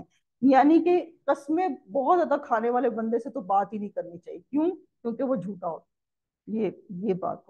اور خود بھی مجھے اور آپ کو سوچنا ہے کہ قسم صرف اللہ کی ہوتی ہے اور کسی چیز کی قسم نہیں ہوتی. تم ان لوگوں کی سرگوبی کے لیے کیوں تیار نہیں ہوتے جنہوں نے اپنی قسموں کو توڑ دیا اور پیغمبر کو جلا وطن کرنے کی فکر میں ہے، اور خود ہی اول بار انہوں نے تم سے چھیڑ کی. کیا تم ان سے ڈرتے ہو؟ اللہ ہی زیادہ مستحق ہے کہ تم اس کا ڈر رکھو بشرطے کہ تم ایمان والے ہو. کیسا دو ٹوک ہے کہ تم کیا لوگوں سے ڈرتے ہو؟ کیسی بات ہے؟ اللہ تعالیٰ ڈائریکٹ ہم سے کہہ رہا ہے کہ تم لوگوں سے ڈرتے ہو، اللہ سے ڈرو، ان سے تم جنگ کرو، اللہ تعالیٰ نے انہیں تمہارے ہاتھوں عذاب دے گا، انہیں ذلیل اور رسوا کرے گا، تمہیں ان پر مدد دے گا، مسلمانوں کے کلیجے ٹھنڈے کرے گا انشاءاللہ۔ اللہ تعالیٰ آج بھی غزہ میں بہت ایسے حالات ہیں، اللہ مسلمانوں کے کلیجے ٹھنڈے کر دیں۔ اور جنگ بندی تو ہو گئی ہے لیکن ادھر بہت معاملات خراب ہیں، گھر ٹوٹے پڑے ہیں۔ ہم آج اپنے رمضان کے لیے رول سموسے سوچ رہے ہیں، ان کے پاس چھتیں بھی نہیں ہیں، تو اللہ تعالیٰ ان کو چھتیں بھی دے اور ان کے معاملات بھی ٹھیک کرے، اور ان کے دل کا غم و غصہ دور کرے گا۔ وہ جس کی طرف چاہتا ہے رحمت سے توجہ فرماتا ہے، اللہ جانتا بوجھتا حکمت والا ہے۔ تو جی یہ ہماری آیت نمبر 15 تھی، اب 16 ہے۔ کیا تم سمجھ بیٹھے ہو کہ تم چھوڑ دیے جاؤ گے، حالانکہ اب تک اللہ نے تم میں سے انہیں ممتاز نہیں کیا جو مجاہد ہیں اور جنہوں نے اللہ کے اور اس کے رسول کے اور مومنوں کے سوا کسی کو ولی دوست نہیں بنایا، اللہ خوب خبردار ہے جو تم کر رہے ہو۔ جی ادھر ورڈ چوز ہوا ام حسب تم، کیا تم سمجھ بیٹھے ہو، یعنی کہ اس میں جو نئے جنہوں نے اسلام لیا تھا اور وہ کلمہ گو تھے تو وہ سمجھتے تھے کہ بس اب سب کچھ ہو گیا، ہمیں جنت کا ٹکٹ ہی مل گیا، جیسے آج بھی مجھے اور آپ کو یہ لگتا ہے کہ ہم نے کلمہ پڑھ لیا ہمیں جنت کا ٹکٹ مل گیا۔ نہیں، جنت کا ٹکٹ ایسے نہیں ملتا، اللہ تعالیٰ آزمائش دیتا ہے، اور جو بندہ اس میں پوری طرح سے پورا اترتا ہے اس کو جنت کا ٹکٹ ملتا ہے، ٹھیک ہے جی۔ اور اس میں اب ہماری سیکھنے کی بات ہے کہ جب تک مسلمان خود نہیں کھڑے ہوں گے نا تو اللہ کی مدد بھی نہیں آئے گی۔ جس نے، اور زکوٰۃ بہت امپورٹنٹ چیز ہے، اس کو بہت احتیاط سے دینی چاہیے اور اس کا دھیان کرنا چاہیے، کہتے ہیں کہ ڈھونڈ کے لوگوں کو دینی چاہیے۔ اور زکوٰۃ اور نماز اکٹھے ہیں، نماز اور زکوٰۃ اکٹھے ہیں، ان دونوں کو دھیان کریں بار بار۔ نماز کا حکم ہے، زکوٰۃ کا حکم ہے، بہت امپورٹنٹ حکم ہے۔ تو ہم اس میں سے اپنے عمل کے نقطے لے لیتے ہیں کہ کسی کو پچھلے گناہوں کی یاد دہانی نہیں دلانی چاہیے، اور ان لوگوں کے عہد اور پیمان کی پاسداری نہیں کرنی جو خود اپنے عہد توڑ دیتے ہیں، اور خود کو اخلاقی کمزوریوں سے پاک کرنا ہے اور دوسروں کے لیے مفید بننا ہے، یہ بہت امپورٹنٹ ہے۔ اور جب جو بندہ دوسروں کے لیے مفید بنتا ہے اللہ تعالیٰ اس کو فلرش کرتے ہیں، اور اپنی ذات سے اٹھ کے اسلام کے لیے کام کرنا ہے۔ آج ہم کہتے ہیں کہ ہمارا تو گھر ہی نہیں پورا ہو رہا، لیکن ادھر اللہ تعالیٰ بار بار کہہ رہے ہیں کہ اسلام کے لیے نکلو۔ تو جی رکوع نمبر 3 ہے، آیات ہے 17 to 24، اور مسجدوں کو آباد کرنے کی بات آئے گی اس میں۔ لائق نہیں کہ مشرک اللہ تعالیٰ کی مسجدوں کو آباد کریں، ورہاں حالانکہ وہ خود اپنے کفر کے آخری گواہ ہیں، ان کے اعمال غارت و اکارت ہوئے، وہ دائمی طور پہ جہنمی ہیں۔ اللہم لا تجلنا منہم، اللہ تعالیٰ محفوظ رکھے اور ہمیں بھی توفیق دے کہ ہم مسجدوں کو آباد کر سکیں، ٹھیک ہے جی۔ تو یہ جو ہے نا، یہ اس آیت کے نزول کے وقت دو گروپس تھے، مشرکین جو کعبہ کی صفائی کرتے تھے، اور دوسرے جو تھے وہ جہاد مسلمان تھے جو جہاد کرتے تھے۔ تو اس میں ہے کہ کیا تم یہ سمجھتے ہو کہ تم صفائیاں کر رہے ہو، تم یہ سب کچھ کر رہے ہو تو اللہ تعالیٰ تمہیں فوقیت دے گا؟ نہیں، زیادہ امپورٹنٹ کیا ہے کہ جہاد کریں گے، اور پھر اللہ تعالیٰ کی طرف سے تمہیں کوئی نصرت ملے گی۔ کیونکہ وہ دیکھیں نا، ایک مسجد کی صفائی کر لینا، لوگوں کو پانی پلا دینا بہت اچھا کام ہے، لیکن جہاد اس سے بہت اوپر کا کام ہے۔ اللہ کی مسجدوں کی رونق و آبادی تو ان کے حصے میں ہے جو اللہ پر، قیامت کے دن پر ایمان رکھتے ہیں، نمازوں کے پابند ہیں، زکوٰۃ دیتے ہیں، اللہ کے سوا کسی سے نہیں ڈرتے۔ توقع ہے کہ یہی لوگ یقیناً ہدایت یافتہ ہیں۔ جی ادھر ریسیپی آ گئی ہے اگین ہدایت لینے کی، اور ہدایت کس چیز سے ملتی ہے؟ وہ نمازوں کی پابندی سے، زکوٰۃ دینے سے، اور اللہ کے سوا کسی سے نہیں ڈرنے سے، ٹھیک ہے جی۔ اب آگے پھر ذکر آ رہا ہے، کیا تم نے حاجیوں کو پانی پلا دینا اور مسجد حرام کی خدمت کرنا اس کے برابر کر دیا ہے جو اللہ پر اور آخرت کے دن پہ ایمان لائے اور اللہ کے نام میں جہاد کیا؟ یہ اللہ کے نزدیک برابر نہیں ہے۔ اللہ تعالیٰ ظالموں کو ہدایت نہیں دیتا، یہ پہلے ہم نے بات کر لی۔ جو لوگ ایمان لائے، ہجرت کی، اللہ کی راہ میں اپنے مال اور جان سے جہاد کیا، وہ اللہ کے ہاں بڑے مرتبے والے ہیں، اور یہی لوگ مراد پانے والے ہیں۔ اب اگر آپ یہ دیکھیں نا، جیسے کہ ایک بندہ ہے جو کہ نماز نہیں پڑھ رہا، مثال ہے، نماز نہیں پڑھ رہا، قرآن نہیں پڑھ رہا، اور آپ ہیں جو آپ بیٹھی ہوئی ہیں، اب اپنا ٹائم دے رہی ہیں، نماز پڑھ رہی ہیں، اور قرآن پڑھ رہی ہیں، تو کیا اللہ کے آگے یہ دونوں برابر ہوں گے؟ نہیں۔ اللہ تعالیٰ تو ایک ایک ہماری ایک ایک آنکھ کی جو ہے نا موومنٹ اس کو بھی جانتا ہے۔ تو کیا وہ یہ نہیں جانتا کہ ہم جو قربانیاں دے رہے ہیں، ہمیں جو اللہ کی راہ میں مشکلیں آ رہی ہیں وہ کتنی زیادہ ہیں؟ تو ایسے نہیں ہوگا، اللہ تعالیٰ کو سب پتہ ہے، اور ہمیں اللہ تعالیٰ پہ پورا بھروسہ بھی رکھنا چاہیے۔ انہیں ان کا رب خوشخبری دیتا ہے کہ اپنی رحمت کی اور رضامندی کی اور جنتوں، ان کے لیے وہاں دوامی نعمت ہے، وہاں یہ ہمیشہ رہنے والے ہیں، اللہ کے پاس یقیناً بہت بڑے ثواب ہیں۔ تو ہمیں تو اللہ تعالیٰ نے اتنی بڑی خوشخبری دے دی کہ اگر ہم نماز پڑھیں گے، زکوٰۃ دیں گے، اور اللہ تعالیٰ سے ڈریں گے، تو ہمیں تو ادھر اتنی پیاری پیاری جنتیں مل جائیں گی۔ ادھر ہم چاہتے ہیں کہ ہمیں کوئی نہر والی جگہ ملے، کہیں جائیں سیر کریں، تو ادھر تو ہمیں ہمیشہ کی اللہ تعالیٰ نے خوشخبری سنا دی ہے۔ تو ہم اللہ سے دعا مانگتے ہیں کہ اللہ میاں ہمیں بھی ہمیشہ کی جنت الفردوس عطا کریں۔ اے ایمان والو، اپنے باپوں کو اور اپنے بھائیوں کو دوست نہ بناؤ اگر وہ کفر کو ایمان سے زیادہ عزیز رکھیں۔ تم میں سے جو بھی ان سے محبت رکھے گا وہ پورا گناہ گار ظالم ہے۔ یعنی کہ آپ نے اپنے رشتہ داروں کو فوقیت نہیں دینی اگر وہ ایمان پر نہیں ہے، آپ نے اللہ کو فوقیت دینی ہے۔ آپ کہہ دیجئے کہ اگر تمہارے باپ اور تمہارے لڑکے اور تمہارے بھائی، تمہاری بیویاں، تمہارے کنبے قبیلے، تمہارے کمائے ہوئے مال، اور وہ تجارت جس کی کمی سے تم ڈرتے ہو اور وہ حویلیاں جنہیں تم پسند کرتے ہو، اگر یہ تمہیں اللہ سے اور اس کے رسول سے، اس کی راہ کے جہاد سے بھی زیادہ عزیز ہیں، تو تم انتظار کرو، اللہ تعالیٰ اپنا عذاب لے آئے۔ اللہ تعالیٰ فاسقوں کو ہدایت نہیں دیتا۔ جی ادھر ایموشنل بات ہو رہی ہے،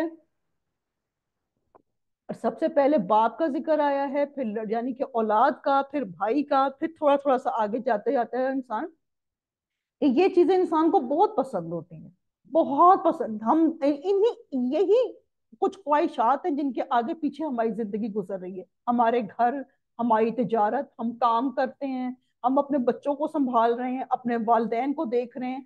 اللہ تعالیٰ فرما رہا ہے کہ یہ چیزیں بہت اچھی ہیں، بہت اچھی ہیں، لیکن ان سے محبت کرو، لیکن ایک لیول ہوتا ہے حب، یعنی کہ محبت کا، اور ایک لیول ہوتا ہے احب، سب سے زیادہ محبت۔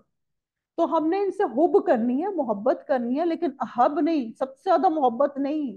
ہم نے سب سے زیادہ محبت کس سے کرنی ہے؟ اللہ سے کرنی ہے، اللہ اور اس کے رسول کی محبت۔ اگر یہ محبت ہمارے دل میں نہیں ہوگی تو ہم تو بالکل ایسے جیسے کہ بیکار ہیں۔ ہمیں تو کچھ پتہ نہیں، کسی نے ہمیں سکھا دیا کرسچنز کا طریقہ تو ہم نے وہ لے لیا، کسی نے ہمیں سکھا دیا ہندوؤں کا طریقہ تو ہم نے مہندی اوپٹن کرنی شروع کر دی، ہمیں کہا کہ جی تم برائڈل شاور کر لو تو ہم نے وہ بھی کرنا شروع کر دیا، اچھا تم کیک کاٹنا شروع کر دو، ہم نے وہ بھی شروع کر دیا۔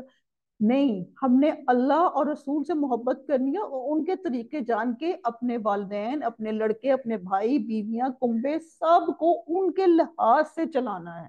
ہم نے اپنے کام جو ہم ایک کام کرتے ہیں، جابز کرتے ہیں، وہ بھی اللہ کے حساب سے چلانا ہے، تو پھر آپ دیکھیں وہ کتنی ایکسلنٹ چلیں گی انشاءاللہ۔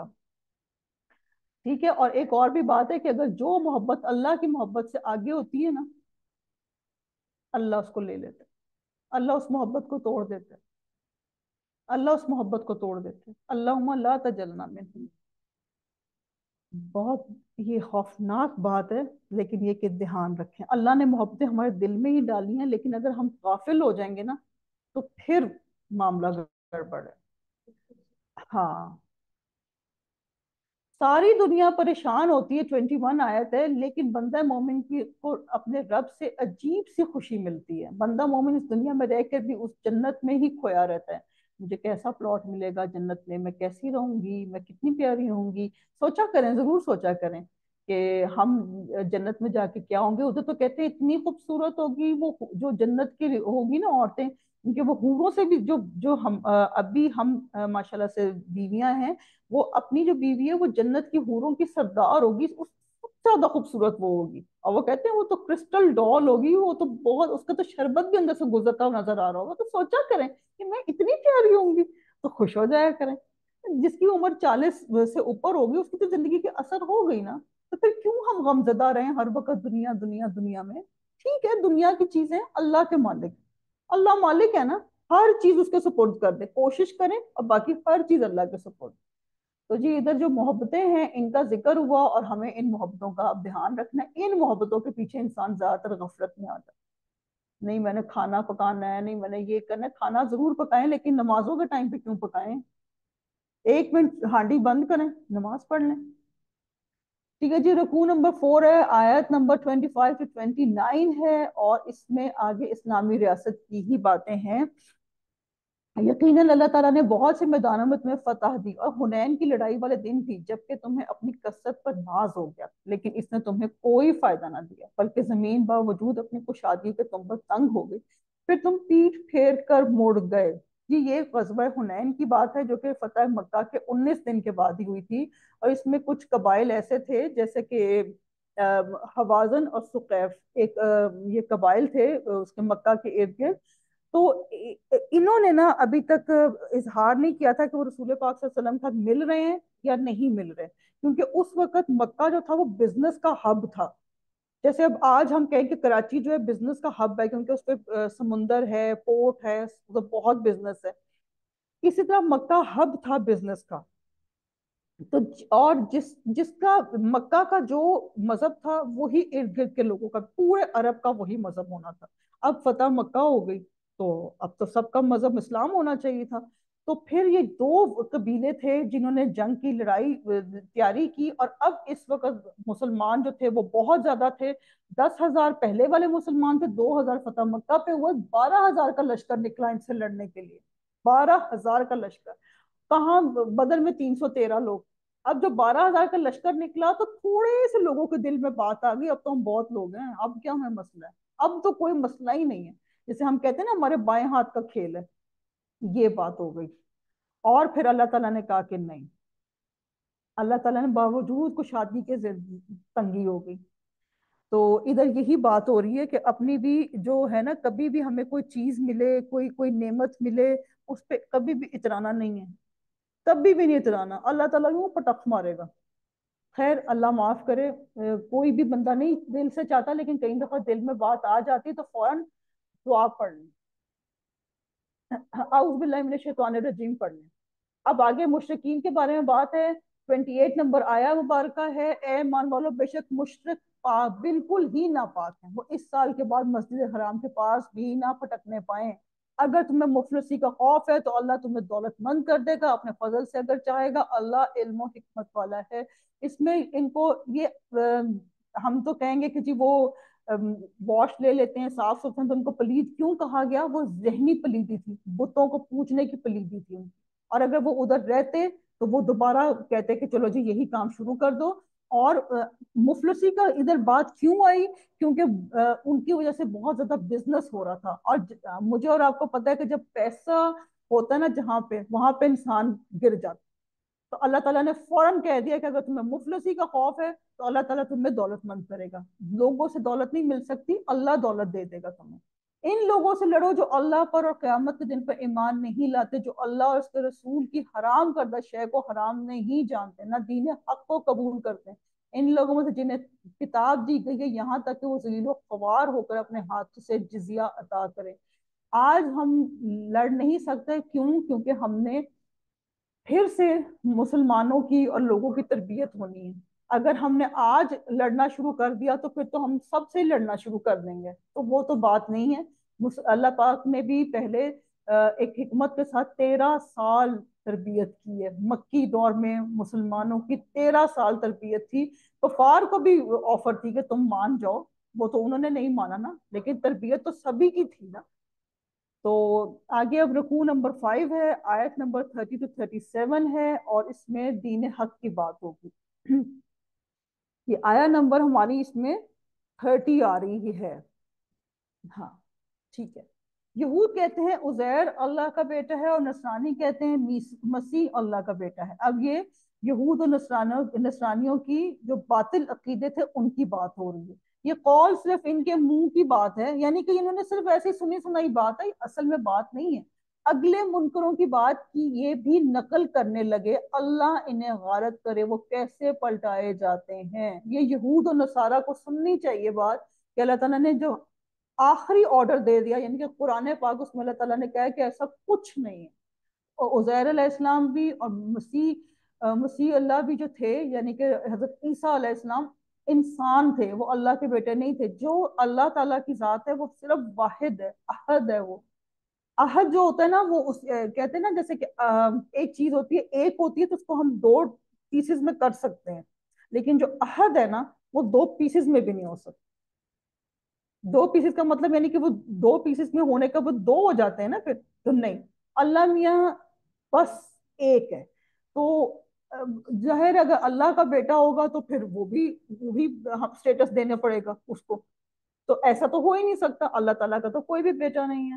ان لوگوں نے اللہ کو چھوڑ کے اپنے عالموں اور درویشوں کو رب بنا لیا، اور مریم کے بیٹے مسیح کو، حالانکہ انہیں صرف ایک اکیلے اللہ ہی کی عبادت کا حکم دیا گیا تھا جس کے سوا کوئی معبود نہیں، وہ پاک ہے ان کے شریک مقرر کرنے سے۔ تو اللہ تعالیٰ نے ادھر جو ہے بڑی کلیئر کٹ بتا دیا کہ آپ نے لوگوں کی باتیں نہیں سننی، آپ نے قرآن کو سننا ہے۔ آج بھی کئی لوگ بڑی سنی سنائی باتیں کرتے ہیں، آپ نے اگر کسی سے سنی ہے بات، چاہے مجھ سے ہی سنی ہے، اس کو پلیز دیکھ لیں کہ آپ کو لگ رہا ہے کہ نہیں تو ترجمے میں تھی نہیں بات، مس سائرہ نے یہ بات کیسے کی، تو اس کی آپ ویریفیکیشن کریں، ضرور کریں۔ اور اگر کوئی بات غلط ہے تو کوئی بات نہیں، انسان ہے، غلطیاں ہو جاتی ہیں انسان سے، میں بھی اس کی تصحیح کر لوں گی اور آپ بھی اس کو ٹھیک کر لیجیے گا، ٹھیک ہے نا؟ اللہ تعالیٰ ہم سب کو معاف فرمائے۔ وہ چاہتے ہیں کہ اللہ کے نور کو اپنے منہ سے بجھا دیں، اللہ تعالیٰ انکاری ہے، مگر اسی بات کا کہ اپنا نور پورا کرے گا گو کافر ناخوش رہیں۔ یعنی کہ اللہ کا اسلام تو غالب آ کر ہی رہے گا، چاہے کوئی برا مناتا ہے، اچھا مناتا ہے، کوئی کام کرتا ہے، کوئی کام نہیں کرتا، اللہ نے تو کر کے ہی رکھنا ہے۔ اور میں اور آپ اگر بیٹھے ہیں سن رہے ہیں تو یہ اللہ نے ہمیں آج چنا ہے، تو اگر میں اور آپ کل کہیں مجھے کوئی کام ہے تو اللہ تعالیٰ کہے گا ٹھیک ہے کوئی بات نہیں، میں کوئی اور بندے لے آؤں گا، مسئلہ ہی کوئی نہیں ہے، تبدیل کر دوں گا میں۔ اللہ تعالیٰ کا ہم نے پڑھا تھا لا آف ریپلیسمنٹ، اسی نے اپنے رسول کو ہدایت اور سچے دین کے ساتھ بھیجا ہے کہ اسے اور تمام مذہبوں پر غالب کر دے، اگرچہ مشرک برا مانے۔ جی اس میں اللہ کا جو ہے نا وہ کہتے ہیں کہ اللہ کا چراغ بجھا دینا چاہتے ہیں، توبہ استغفر اللہ، کون ہے جو اللہ کا چراغ بجھائے گا؟ اے ایمان والو، اکثر علماء اور عابد لوگوں کا مال ناحق کھا جاتے ہیں اور اللہ کی راہ سے روک دیتے ہیں، اور جو لوگ سونا چاندی کا خزانہ رکھتے ہیں اللہ کی راہ میں خرچ نہیں کرتے، انہیں دردناک عذاب کی خبر پہنچا دیجیے۔ یعنی کہ ایک تو عذاب ہے اوپر سے دردناک ہے۔ اور ادھر کہا گیا کہ علماء اور عابد یعنی کہ عالم بھی، اب آج بھی اگر ہم دیکھیں، کل بھی ہم نے ایک بات کی تھی کہ آج بھی کچھ لوگ ایسے وہ کہتے ہیں جی اتنے پیسے دے دو ہم استخارہ کر دیتے ہیں، توبہ استغفر اللہ، دیواروں پہ نمبر لگے ہوئے ہوتے ہیں۔ رسول پاک صلی اللہ علیہ وسلم نے ایک عام آدمی کو، صحابہ کرام رضی اللہ عنہ کہتے ہیں کہ رسول پاک صلی اللہ علیہ وسلم ہمیں استخارہ ایسے سکھاتے تھے جیسے کہ نماز سکھاتے تھے۔ ایک عام آدمی اپنے گھر میں خود استخارہ کرے، آپ کو لوگوں کو پیسے کیوں دے رہے ہیں؟ یہ وہی بات ہے، ناحق مال کھانے والی بات ہے، آپ خود کریں، اللہ تعالیٰ نے سب کچھ کتاب میں لکھا ہوا ہے۔ اللہ کی راہ میں خرچ کر لینا، دردناک عذاب سے بچیں۔ جس دن اس خزانے کو آتش دوزخ میں تپایا جائے گا، پھر اس سے ان کی پیشانیاں، پہلو اور پیٹھیں داغی جائیں گی، ان سے کہا جائے گا یہ ہے جسے تم نے اپنے لیے خزانہ بنا رکھا تھا، بس اپنے خزانوں کا مزہ چکھو۔ استغفر اللہ، اللہ ہمیں ان خزانوں سے محفوظ رکھے۔ اور اس میں لفظ کنز کا یوز ہوا ہے تو یہ وہ والا خزانہ ہوتا ہے جس پہ کہ زکوٰۃ نہ دی جائے، اور بہت سارا مال یوز کیا ہوا ہے اپنے پاس رکھا ہوا ہے تحویل میں، اور اس کا بیسک مقصد یہ ہوتا ہے کہ امیر امیر ہوتا چلا جاتا ہے اور غریب غریب ہوتا چلا جاتا ہے، تو زکوٰۃ کا بنیادی مقصد یہ ہے کہ پیسہ سب لوگوں میں ریگولیٹ ہو سکے۔ تو اللہ تعالیٰ نے اس پہ سخت سزا دی ہوئی ہے کہ اپنے خزانوں کو ایسے نہیں کرنا، اور کہتے ہیں کہ کنز ایک حدیث میں بھی ہے کہ ایک سانپ ہوگا جو قیامت والے دن آئے گا، اس کو گھیر لے گا کہ یہ میں وہ خزانہ ہوں جس کی تم زکوٰۃ نہیں دیتے تھے۔ مہینوں کی گنتی اللہ کے نزدیک کتاب اللہ میں 12 کی ہے، اسی دن سے جب سے آسمان اور زمین کو اس نے پیدا کیا، ان میں سے 4 حرمت و آداب کے ہیں، یہی درست دین ہے، تم ان مہینوں میں اپنی جانوں پر ظلم نہ کرو، اور تم تمام مشرکوں سے جہاد کرو جیسے کہ تم سے لڑتے ہیں، اور جان رکھو اللہ تعالیٰ متقیوں کے ساتھ ہے۔ جی مہینوں کی گنتی کی اس میں بات آ رہی ہے، اور یہ وہ والے لوگ تھے جس میں ایک تھا، انہوں نے نسی کا قانون بنایا ہوا تھا۔ نسی کا قانون یہ تھا کہ وہ کیلنڈر بدل دیتے تھے۔ اب وہ کیوں بدلتے تھے عرب؟ کہ وہ جو حج ہے نا وہ خوبصورت اچھے موسم میں آ جائے، اور تاکہ ڈھیروں لوگ آئیں اور ان کو خوب بزنس ملے، تو وہ مہینے ہی چینج کر دیتے تھے، مطلب چینج کرنے کی حدیں تھی نا ان کی۔ تو مہینے چینج کر دیتے تھے. تو اللہ تعالیٰ نے ادھر فرمایا ہے کہ مہینوں کی گنتی اللہ کے نزدیک کتاب اللہ میں 12 کی ہے. تو وہ کئی دفعہ کہہ دیتے ہیں نہیں نہیں اس سال تو 11 مہینے ہیں. تو اللہ تعالیٰ نے کہا کہ نہیں مہینوں کی تو گنتی 12 ہے. تو اور اس میں ہم یہ دیکھیں کہ اللہ تعالیٰ متقیوں کے ساتھ ہے. پھر آ گیا جہاد کے ساتھ پھر متقی بن اللہ سے ڈر جاؤ. یعنی کہ ہر چیز کی جو جڑ ہے نا وہ اللہ سے ڈرنا. اگر کسی کو اللہ کا ڈر ہوگا تو جہاد کرے گا نا, ورنہ کسی کو کیا ضرورت ہے. صحابہ کرام رضی اللہ عنہم کو کیا ضرورت ہے کہ ابھی ہم آگے پڑھیں گے. تبوک میں گرمی تھی, کھڑی فصلیں تھیں, انہوں نے اتنا دور جانا تھا, چل پڑے. رسول پاک صلی اللہ علیہ وسلم نے کال دی چلو چل پڑے. آج ہم آرام سے اپنے کمروں میں بیٹھے ہوئے, ہمیں پھر قرآن پڑھنے کا دل نہیں کرتا. پتہ نہیں ہم کیا کریں گے, ہم نے کرنا کیا ہے. مہینوں کا آگے پیچھے کر دینا کفر کی زیادتی ہے. اس سے وہ لوگ گمراہی میں ڈالے جاتے ہیں جو کافر ہیں. ایک سال تو اسے حلال کر لیتے ہیں اور ایک سال اسی کو حرمت والا کر لیتے ہیں کہ اللہ نے جو حرمت رکھی اس کے شمار میں تو موافقت کر لیں, پھر اسے حلال بنا لیں جیسے اللہ نے حرام کیا ہے. انہیں ان کے برے کام بھلے دکھا دیے گئے. قوم کفار کی اللہ رہنمائی نہیں فرماتا. برے کام یعنی کہ جیسے کہ میں اور آپ کوئی بھی برا کام کر رہے ہیں اور ہمیں کوئی روکے تو ہم کہہ دیتے ہیں کہ نہیں نہیں یہ تو میں اچھے کے لیے کر رہی ہوں. نہیں, برا کام برا ہی ہوتا ہے, چاہے اس کا آپ جو مرضی سوچ لیں. وہ شیطان آ کے ہم نے کل پڑھا تھا زخرف القول, شیطان وہی باتیں کرتا ہے کہ شوگر کوٹڈ باتیں کر لیتا ہے. اندر جیسے گولڈن ریپر میں اندر زہر کی بوٹل ہو, شیطان ہمیں وہ باتیں سکھاتا ہے. گولڈن ریپر خوبصورت گفٹ ہے لیکن اگر آپ اندر سے کھولیں تو وہ زہر ہے. اس لیے میں اور آپ یہ کر سکتے ہیں جو ہم گھروں کی خواتین ہیں, ہمارے لیے کیا ہے شیطانی باتیں, ہم غفلت میں آ جاتی ہیں. سب سے بڑی شیطانی حرکت, بس بیٹھی ہیں تو بیٹھی ہیں بیٹھی ہیں بیٹھی ہیں بیٹھی ہیں بس. پھر باتیں وہ چیزیں یہ وہ چھوڑ دیں, جو ہو گیا سو ہو گیا. کوئی پازیٹیو کام کریں. ہاں دین اسلام, اچھا جی ہمیں عمل کے نقطے یہ ہیں دین اسلام کے نور کو پھیلانے میں ہمیں اپنا حصہ ڈالنا ہے. اپنا مال اللہ کی راہ میں خرچ کرنے سے ڈرنا نہیں ہے. اپنے لیے جب ہم جوڑے چیزیں خریدتے ہیں, کوئی بھی امیر غریب کوئی بھی بندہ, ہر بندہ شاپنگ کرتا ہے. اب عید آنی ہے تو 30 دن جو رمضان کے ہیں وہ عید کی تیاری میں لگ جانے ہیں. وہ بھی گوٹا بھی لگا لے تو وہ بھی کر لیں تو وہ بھی کر لیں. لیکن اگر مسجد میں کوئی مانگ لے یا کوئی اللہ معاف کرے کوئی کہہ دیجیے کہ کہیں ادھر پیسے چاہیے, تو وہ ایک پھٹا پرانا سا ایک نوٹ نکلتا ہے. پھر سمجھتے ہیں اتنے ہم اتنے نیک ہو گئے, ہم نے تو اتنی ڈونیشن کر دی, ہم نے 10 روپے دے دیے. بھائی واہ, ہم نے آج 1000 روپے دے دیے. اور اپنا جوڑا ہم 4000 کا بھی لے لیتے ہیں. ہم کہتے ہیں کوئی مسئلہ نہیں. ہم اپنے میک اپس میں 1 لاکھ بھی خرچ کر دیتے, نہیں مسئلہ تو کوئی نہیں ہے. کیونکہ بھی منہ خراب ہوگا تو اسلام جو گر رہا ہے اس کا کیا بنے گا. رکوع نمبر 6 آیت نمبر 38 to 42 ہے. اللہ کی راہ میں نکلنے کی ترغیب دی گئی ہے. آپ لوگ کو یہ آیتیں بوجھل تو نہیں لگ رہی, کیونکہ تھوڑا سا تھوڑی سی ہیں یہ بوجھل. تبھی ویسٹ کے لوگ کہتے ہیں کہ انفال اور سورۃ توبہ کو نکالو تو قرآن بڑا ٹھیک ہے. اے ایمان والو تمہیں کیا ہو گیا ہے, مالکم, ایسے جیسے اللہ تعالیٰ سامنے بیٹھے گا تمہیں کیا ہو گیا ہے. کہ جب تم سے کہا جاتا ہے کہ چلو اللہ کے راستے میں کوچ کرو تو تم زمین سے لگے جاتے ہو.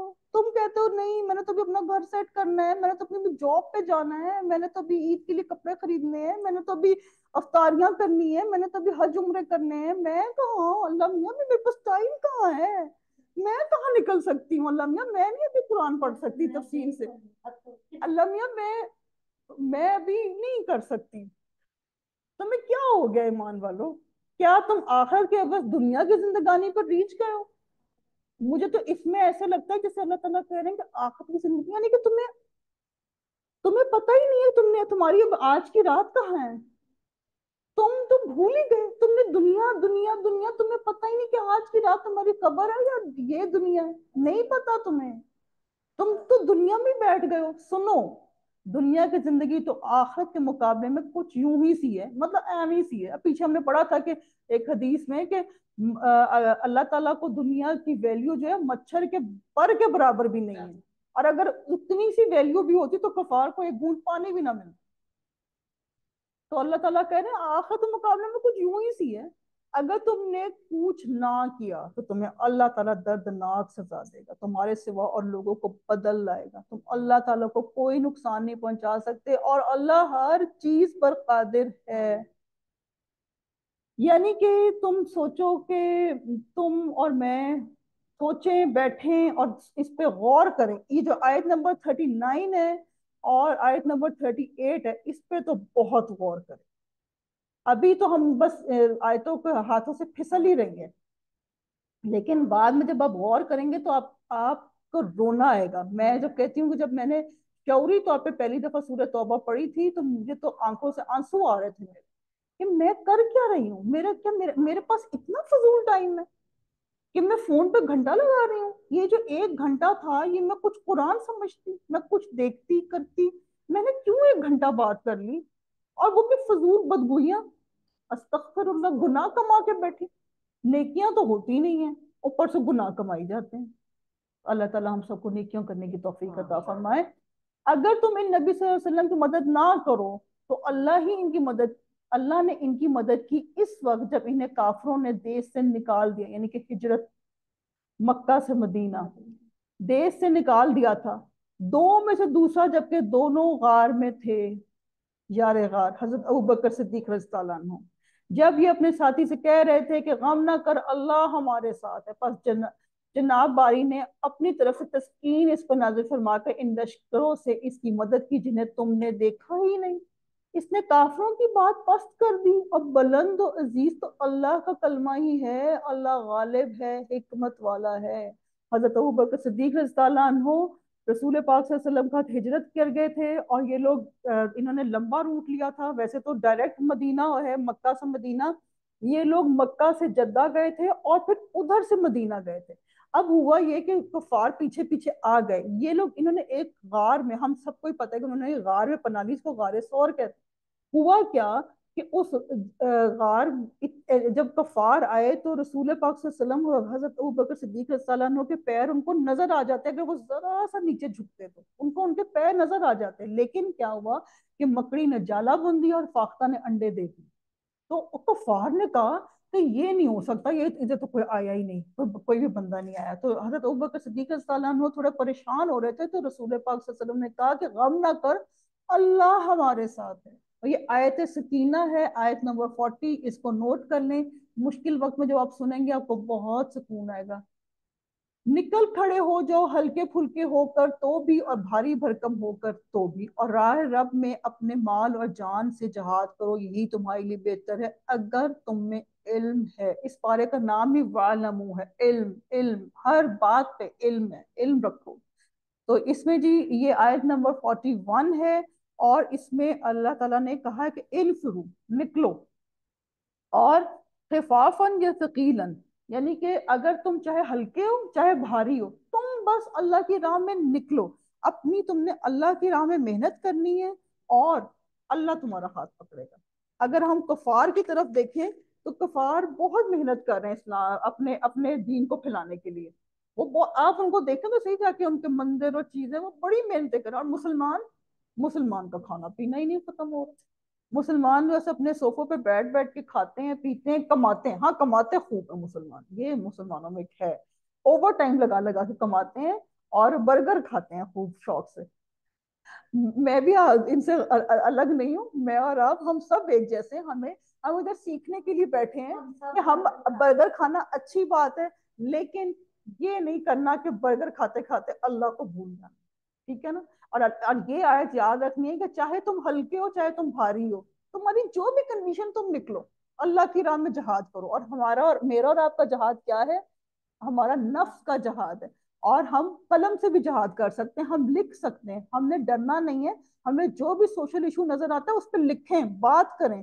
جو چپ رہنے سے بہت حالات خراب ہوتے ہیں، کہتے ہیں آج دنیا خراب برے لوگوں سے بری نہیں ہے، آج دنیا ان لوگوں کی وجہ سے بری ہے جو اپنی عزت چھپائے چپ کر کے بیٹھے ہوئے ہیں، جن کو پتہ ہے کہ کام برے ہو رہے ہیں لیکن وہ چپ چپ چپ۔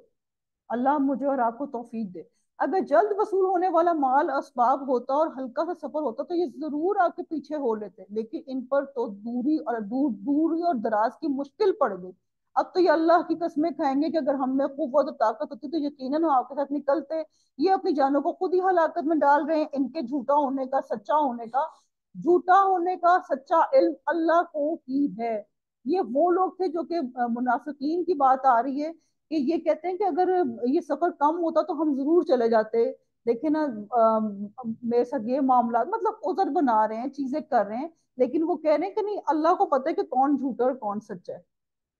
تو ہمارے سیکھنے کی کیا بات ہے کہ آخرت کے مقابلے میں دنیا کو ترجیح نہیں دینی، اور دین کے راستے کا کوئی کام آ جائے تو بہانے نہیں بنانے.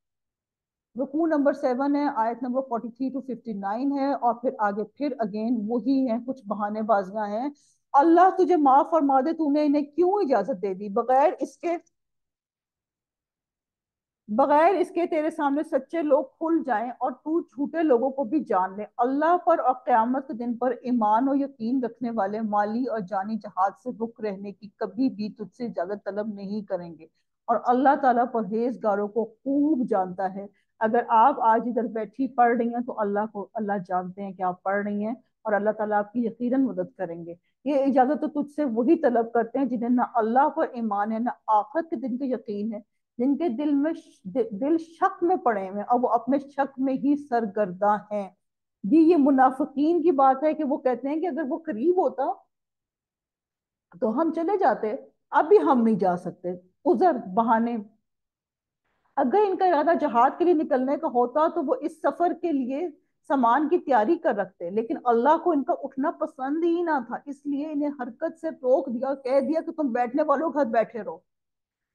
یعنی کہ کہتے ہیں کہ اگر جہاد کی تیاری کرنی تھی، اتنا دور کا سفر تھا، تو کم از کم کچھ تیاری تو کرتے. آج میں اور آپ بھی سوچیں کہ اگر ہمیں اللہ سے ڈر آتا ہے تو ہم نے کیا آخر کی کوئی تیاری کر رہے ہیں؟ ہم کوئی بھی نہیں تیاری کر رہے. تو ادھر یہی کہہ رہے ہیں کہ اگر سفر کے لیے سامان کی تیاری کر رکھتے، لیکن اللہ کو ان کا اٹھنا پسند ہی نہیں آیا. ادھر تو خیر ان کے لیے منافقین کی بات ہوگی نا، جنہوں نے جنگ پہ جانے سے بہانے بنائے تھے.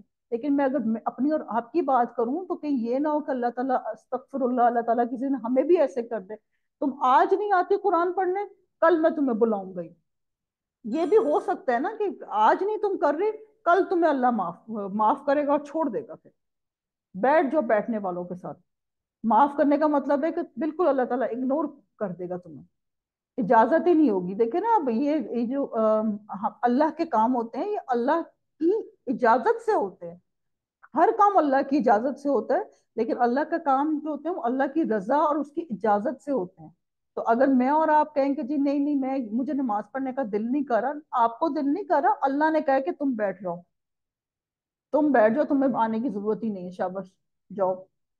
اگر یہ تم میں مل کر نکلتے بھی تو تمہارے لیے سوائے فساد کے اور کوئی چیز نہ بڑھاتے، بلکہ تمہارے درمیان خوب گھوڑے دوڑا دیتے اور تم میں فتنے ڈالنے کی تلاش میں رہتے. ان کے ماننے والے خود تم میں موجود ہیں، اور اللہ ان ظالموں کو خوب جانتا ہے. یعنی کہ اگر یہ نکل جاتے تو بیچ میں لڑائیاں کرتے، فساد پھیلاتے. کچھ لوگوں کی عادت ہوتی ہے نا خام خواہ فساد پھیلانا، لڑائیاں کرنا، چھوٹی چھوٹی باتوں کو پکڑ لینا.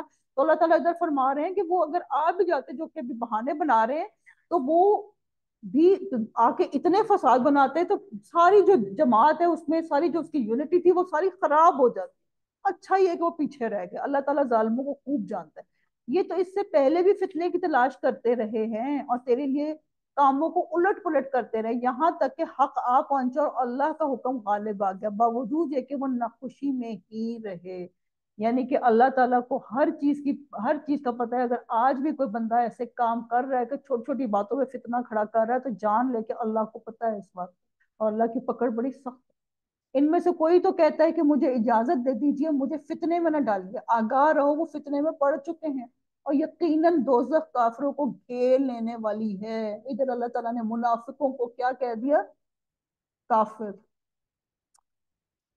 وہ کہتے ہیں کہ جی ہمیں اجازت دے دو، ہم نہ جائیں، ہمیں فتنے میں نہ ڈالیں. تو وہ اللہ تعالیٰ کہے تم تو فتنے میں پہلے ہی پڑ چکے ہو. آپ کو اگر کوئی بھلائی مل جائے تو انہیں برا لگتا ہے، اور کوئی برائی پہنچ جائے تو یہ کہتے ہیں ہم نے اپنا معاملہ پہلے سے درست کر لیا تھا. پھر تو بڑے ہی اتراتے ہوئے لوٹتے ہیں. یعنی کہ اگر مسلمانوں کو یہ دیکھنا چاہیے کہ کفار کو ہماری کوئی بھی خوشی پسند نہیں آتی، کچھ نہیں تو ہم ان کی خوشیوں میں خوش ہو رہے ہوتے ہیں. پتہ نہیں ہم کیا چیز ہے، ہم کرسمس بھی منا رہے ہیں، آپ تو اللہ معاف کرے، میں نے دیکھا کسی کالجوں میں لوگ بچے ہولی بھی منا رہے تھے، رنگ پھینک رہے تھے ادھر ادھر۔ کیا وہ ہماری عیدیں مناتے ہیں؟ آپ کہہ دیجئے کہ ہمیں سوائے اللہ کے ہمارے حق میں لکھے ہوئے کہ کوئی چیز پہنچ ہی نہیں سکتی، وہ ہمارا کارساز اور مولا ہے، مومنوں کو اللہ تعالیٰ کی ذات پہ ہی بھروسہ کرنا چاہیے۔ کہہ دیجئے کہ تم ہمارے بارے میں جس چیز کا انتظار کر رہے ہو وہ بھلائیوں میں سے ایک ہے، دو بھلائیوں میں سے ایک ہے، ہم تمہارے حق میں اس کا انتظار کرتے ہیں کہ یا اللہ تعالیٰ اپنے پاس سے کوئی سزا تمہیں دے یا ہمارے ہاتھوں سے، بس ایک طرف تم منتظر رہو، دوسری جانب تمہارے ساتھ ہم بھی منتظر ہیں۔ یعنی کہ اللہ تعالیٰ جو ہے مومنوں کے ذریعے کافروں کو عذاب دیتا ہے۔ کیسے؟ جنگ و جدل کر کے۔ کہہ دیجئے کہ تم خوشی یا ناخوشی کسی طرح بھی خرچ کرو، قبول تو ہرگز نہ کیا جائے گا، یقیناً تم فاسق لوگ ہو۔ اب ادھر منافقین کو کیا کہہ دیا؟ فاسق۔ فاسق ہم نے پڑھا تھا کہ یہ وہ بندہ ہوتا ہے جو کھلے عام گناہ کرتا ہے، کوئی سبب ان کے خرچ کی قبولیت کے نہ ہونے کا اس کے سوا نہیں ہے کہ یہ اللہ اور اس کے رسول کے منکر ہیں اور بڑی کاہلی سے نماز کو آتے ہیں اور برے دل سے خرچ کرتے ہیں۔ تو میں اور آپ سوچیں کہ ہم نماز کیسے پڑھتے ہیں، تو یہ ایسا تو نہیں کہ بس لگے بندے ایسے نماز پڑھ رہے ہیں کہ ہمیں سلام بھی پھیری تو پتہ ہی نہیں چلا کہ اچھا نماز ختم ہو گئی، ہمیں پتہ ہی نہیں چلا، چلو ٹھیک ہے۔ نماز میں 3 رکعت پڑھی تھی یا 4 پڑھی تھی یہ بھی نہیں پتا چلا، سجدے 2 کیے تھے، پتہ نہیں تیسرا بھی سجدہ کر لیا تھا، اتنی غفلت والی نماز۔ تو بس دیکھ لینا چاہیے کہ میں اور آپ کس کس کیٹیگری میں ہیں، اللہ تعالیٰ ہمیں نہ ایسی کیٹیگری میں رکھے۔ بس آپ کو ان کے مال و اولاد تعجب میں نہ ڈالنے، اللہ کی چاہت یہی ہے کہ اسے انہیں دنیا کی زندگی میں ہی سزا دے اور ان کے کفر ہی کی حالت میں ان کی جانیں نکل جائیں۔ اللہم لا تجلنا منہم، یہ اللہ کی قسم کھا کھا کر کہتے ہیں کہ تمہاری جماعت کے لوگ ہیں، حالانکہ وہ دراصل تمہارے نہیں، بات صرف اتنی ہے کہ یہ ڈرپوک لوگ ہیں۔ اب کتنی سیلف ایکسپلینیشن آیات ہیں کہ ہم سوچیں کہ ہم ان آیات کو کیا ہم کہہ سکتے ہیں کہ وہ جو اللہ کی قسمیں کھا رہے ہیں اور وہ حالانکہ جھوٹی قسمیں کھا رہے ہیں۔ تو اس لیے میں نے شروع میں کہہ دیا تھا کہ جو قسمیں کھانے والا بندہ ہے اس سے دور رہیں۔ وہ کیوں؟ کیونکہ وہ اپنی بات میں نا وزن ڈالنا چاہ رہا ہے، وہ اپنی بات میں چاہ رہا ہے کہ میں نہیں قسم سے یہ بھی، تمہیں قسم کھانے کی تو ضرورت ہی نہیں ہے، جب تم سچے ہو تم سیدھی سیدھی بات کرو۔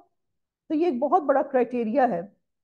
اور جو آیت ہے نا 56 والی آیت، یہ ایک کریکٹر تھا مدینہ میں، عبداللہ بن ابی۔ رسول پاک صلی اللہ علیہ وسلم جس وقت مدینہ پہنچے اس وقت ان مدینہ والوں نے اس کو لیڈر تسلیم کیا ہوا تھا، اس کی تاج پوشی کی تیاریاں ہو رہی۔ تو جب رسول پاک صلی اللہ علیہ وسلم پہنچ گئے اس کی تاج پوشی ابھی تک نہیں ہوئی تھی، لوگوں نے کہا کہ یہ تو بیسٹ لیڈر ہے رسول پاک صلی اللہ علیہ وسلم، لوگوں نے رسول پاک صلی اللہ علیہ وسلم کو لیڈر بنا لیا۔ اب یہ تو دل میں نہ تل ملا گیا، اس نے کہا یہ کیا بات ہے، یہ ایمان نہ لایا، لیکن جیسے ہی بدر ہوئی نا، غزوہ بدر، تو اس نے کہا، منافق تھا نا، اس نے کہا فائدہ بڑا ہے ان کے ساتھ مل جاتا ہوں، جہاں ان کو فائدہ ملے گا مجھے بھی مل جائے گا، جہاں کفار کو فائدہ ملے گا میں وہ بھی فائدہ لے لوں گا۔ تو یہ اس کی بات ہو رہی ہے کہ یہ اللہ کا قسم کھا رہا ہے اور یہ تمہاری جماعت کا بندہ ہے، لیکن وہ اصل میں تمہاری جماعت کا نہیں ہے۔ یہ بہت بزدل لوگ ہیں جو منافق ہوتے ہیں نا، یہ یاد رکھیں کہ وہ بزدل لوگ، وہ لوگوں کے سامنے حق سچ بولنے سے گھبراتے ہیں ان میں۔ اچھا ایک اور بات بتا دوں، آج کے زمانے میں ہم کبھی بھی کسی کو منافق نہیں کہہ سکتے، یہ اللہ تعالیٰ کا کام تھا کہ وہ کسی کو منافق کہتا، قرآن پاک میں عبداللہ بن ابی کا نام نہیں آیا۔ تو ہمیں اور آپ کون ہوتے ہیں کہ کسی کو ذلیل کریں یا بے عزت کریں کہ جی فلاں منافق تو فلاں منافق، پتہ نہیں وہ کتنا اچھا بندہ ہو۔ اگر یہ لوگ ان میں وہ بھی ہیں جو خیراتی مال کی تقسیم کے بارے میں آپ پہ عیب رکھتے ہیں، اگر انہیں اس میں سے مل جائے تو خوش ہیں، اور اگر اس میں سے نہ ملے تو فوراً ہی بگڑ کھڑے ہوتے ہیں، یعنی کہ مال غنیمت کی تقسیم کی بات ہو رہی ہے ادھر۔ اگر یہ لوگ اللہ اور رسول کے دیے ہوئے پر خوش رہتے اور کہہ دیتے کہ اللہ ہمیں کافی ہے، اللہ ہمیں اپنے فضل سے دے گا اور اس کا رسول بھی، تو اللہ کی ذات سے ہی توقع رکھنے والے ہیں۔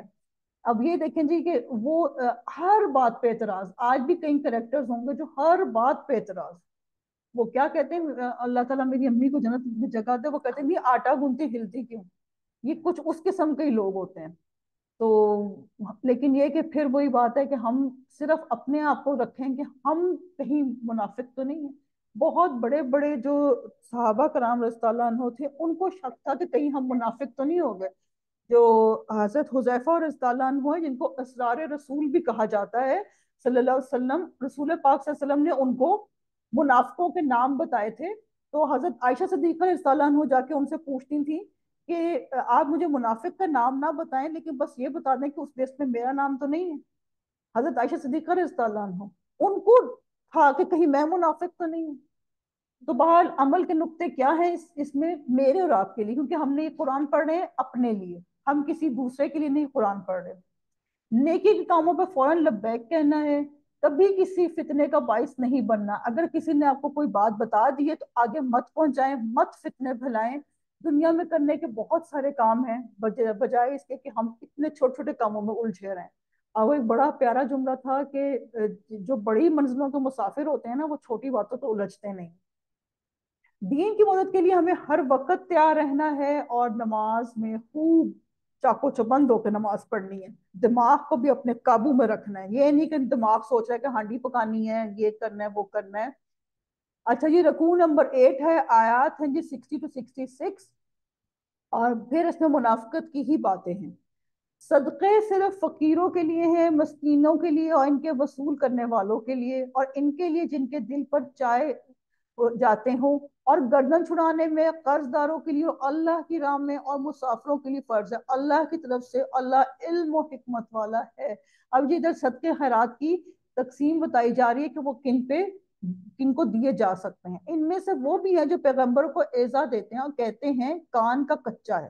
آپ کہہ دیجئے کہ وہ کان تمہارے بھلے کے لیے ہیں، وہ اللہ کا ایمان رکھتا ہے، وہ مسلمانوں کی بات پہ یقین کرتا ہے. تم میں سے جو اہل ایمان ہیں یہ ان کے لیے رحمت ہے.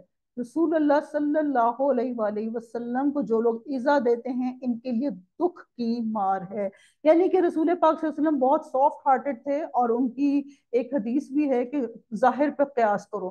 تو وہ بھی انسان تھے، اگر کوئی بندہ کوئی بھی آ کے بات کرتا تھا تو وہ اس کو مان لیتے تھے. وہ یہ نہیں کہتے تھے کہ نہیں تم جھوٹے تم منافق، وہ مان لیتے تھے.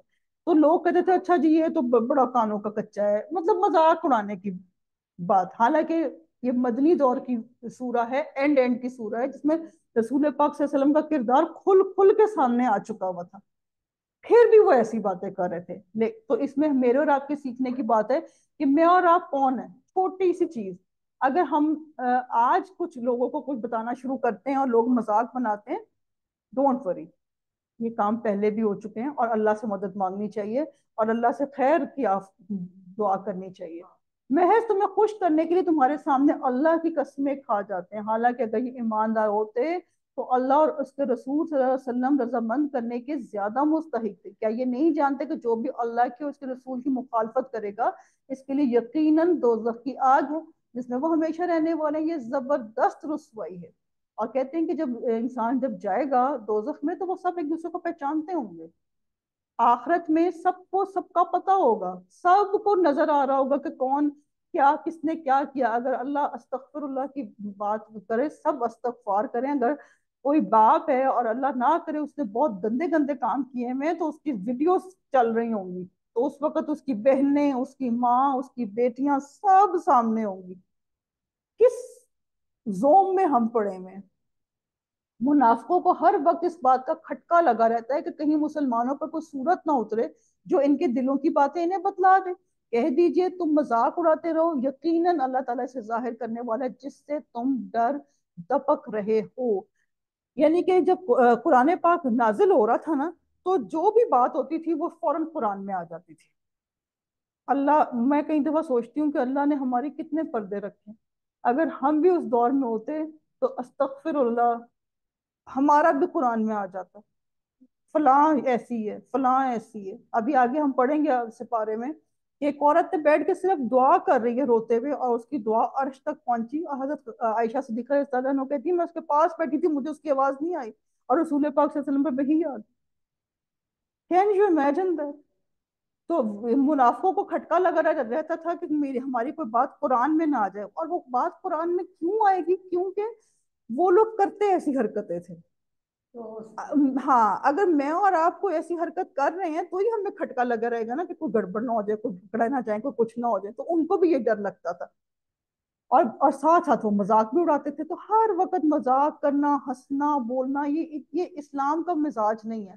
ٹھیک ہے سافٹ مذاق ہو سکتے ہیں، لیکن لوگوں پہ مذاق کرنا، یہ دیکھ لیں ابھی کتنی بری چیز ہے۔ اور اگر آپ ان سے پوچھیں تو صاف کہہ دیں گے کہ ہم تو یوں ہی آپس میں ہنس بول رہے ہیں۔ کہہ دیجئے اللہ، اس کی آیتیں اور اس کا رسول ہی تمہارے ہنسی مذاق کے لیے رہ گئے ہیں۔ آج بھی بہت لوگ باتیں کر رہے ہوتے ہیں داڑھی پہ، کبھی مولوی پہ، کبھی کسی نقابی عورت پہ۔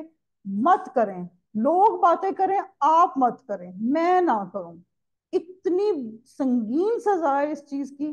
کوئی دینی بندہ آپ کو نظر آ گیا، آپ کو لگا جی یہ بہت ہی بندہ ہماری زبان میں ملحمہ کاری کر رہا ہے، چھوڑ دیں، اس جگہ سے اٹھ جائیں، مذاق مت بنائیں۔ لوگ مجھے اس چیز کا بہت اتفاق ہوا کہ نقاب پہنے تو گزرتے گزرتے کوئی جان نہیں بھی جان پہچان والا تو نقابی ہے تو عورت ہے تو بس اس کو کہہ دیا ننجا ٹرٹل، ننجا ٹرٹل کہہ دیا۔ تو لیکن یہ کہ اللہ ہم مجھے اور آپ پہ رحم و کرم فرمائے اور ہمیں ایسی فضول باتوں سے محفوظ رکھے۔ میں تو ان کو فضول ہی کہوں گی کہ دماغ میں کوڑ بھرا ہوا ہے۔ تم بہانے نہ بناؤ، یقیناً تم اپنے ایمان کے بعد بے ایمان ہو گئے۔ اگر ہم تم میں سے کچھ لوگوں سے درگزر بھی کر لیں تو کچھ لوگوں کو ان کے جرم کی سنگین سزا بھی دیں گے۔ سنگین سزا یعنی کہ سخت سزا کی بات آ گئی ہے۔ اللہ تعالیٰ رحم کرے۔ اور آج کل میں نے یہ دیکھا ہے کہ بہت زیادہ پڑھے لکھے طبقوں میں یہ بات ہوتی ہے، بیٹھتے ہیں اور اسلام کی باتیں شروع، جو چیز پسند آ گئی وہ لے لی اور جو نہیں پسند آئی اس پہ مذاق بنانا شروع کر دی۔ جی ہمیں ہمارا سیکھنے کی ایک ہی بات ہے جو کہ ہم شروع سے لے کے اب تک بات کر رہے ہیں کہ ہمیں منافقت نہیں کرنی۔ اور منافقت آتی کس چیز سے؟ سب سے زیادہ ڈرپوک ہونے سے۔ ڈرنا نہیں ہے لوگوں سے، سچ بتا دینا، چھٹی کی ہے تو بتا دیں، جو بھی اپنے آفس میں باس کو بتا دیں کہ یہ معاملہ تھا۔ رکوع نمبر 9 ہے جی، آیت نمبر 67 to 72 ہے، اور اس پہ پھر منافقین کے انجام کی بات ہے۔ تمام منافق مرد اور عورتیں آپس میں ایک ہی ہیں، یہ بری باتوں کا حکم دیتے ہیں، بھلی باتوں سے روکتے ہیں، اپنی مٹھی بند رکھتے ہیں یعنی کہ خرچ نہیں کرتے، یہ اللہ کو بھول گئے، اللہ نے انہیں بھلا دیا، بے شک منافق ہی فاسق و بد کردار ہیں۔ اس میں جی دیکھو کیسے اللہ تعالیٰ فرما رہے ہیں کہ یہ بری باتوں کا حکم دیتے ہیں۔ اب بری باتوں میں کیا چیزیں آج کل کے زمانے میں کیا چیزیں آئیں گی؟ فلاں فلم دیکھی تھی تم نے؟ اللہ استغفر اللہ، میں نے آپ کو بتایا، آپ نے آگے بتایا، وہ گناہ جاریہ ہو گیا۔ اس فلم میں گندی باتیں تھیں، گندی چیزیں تھیں۔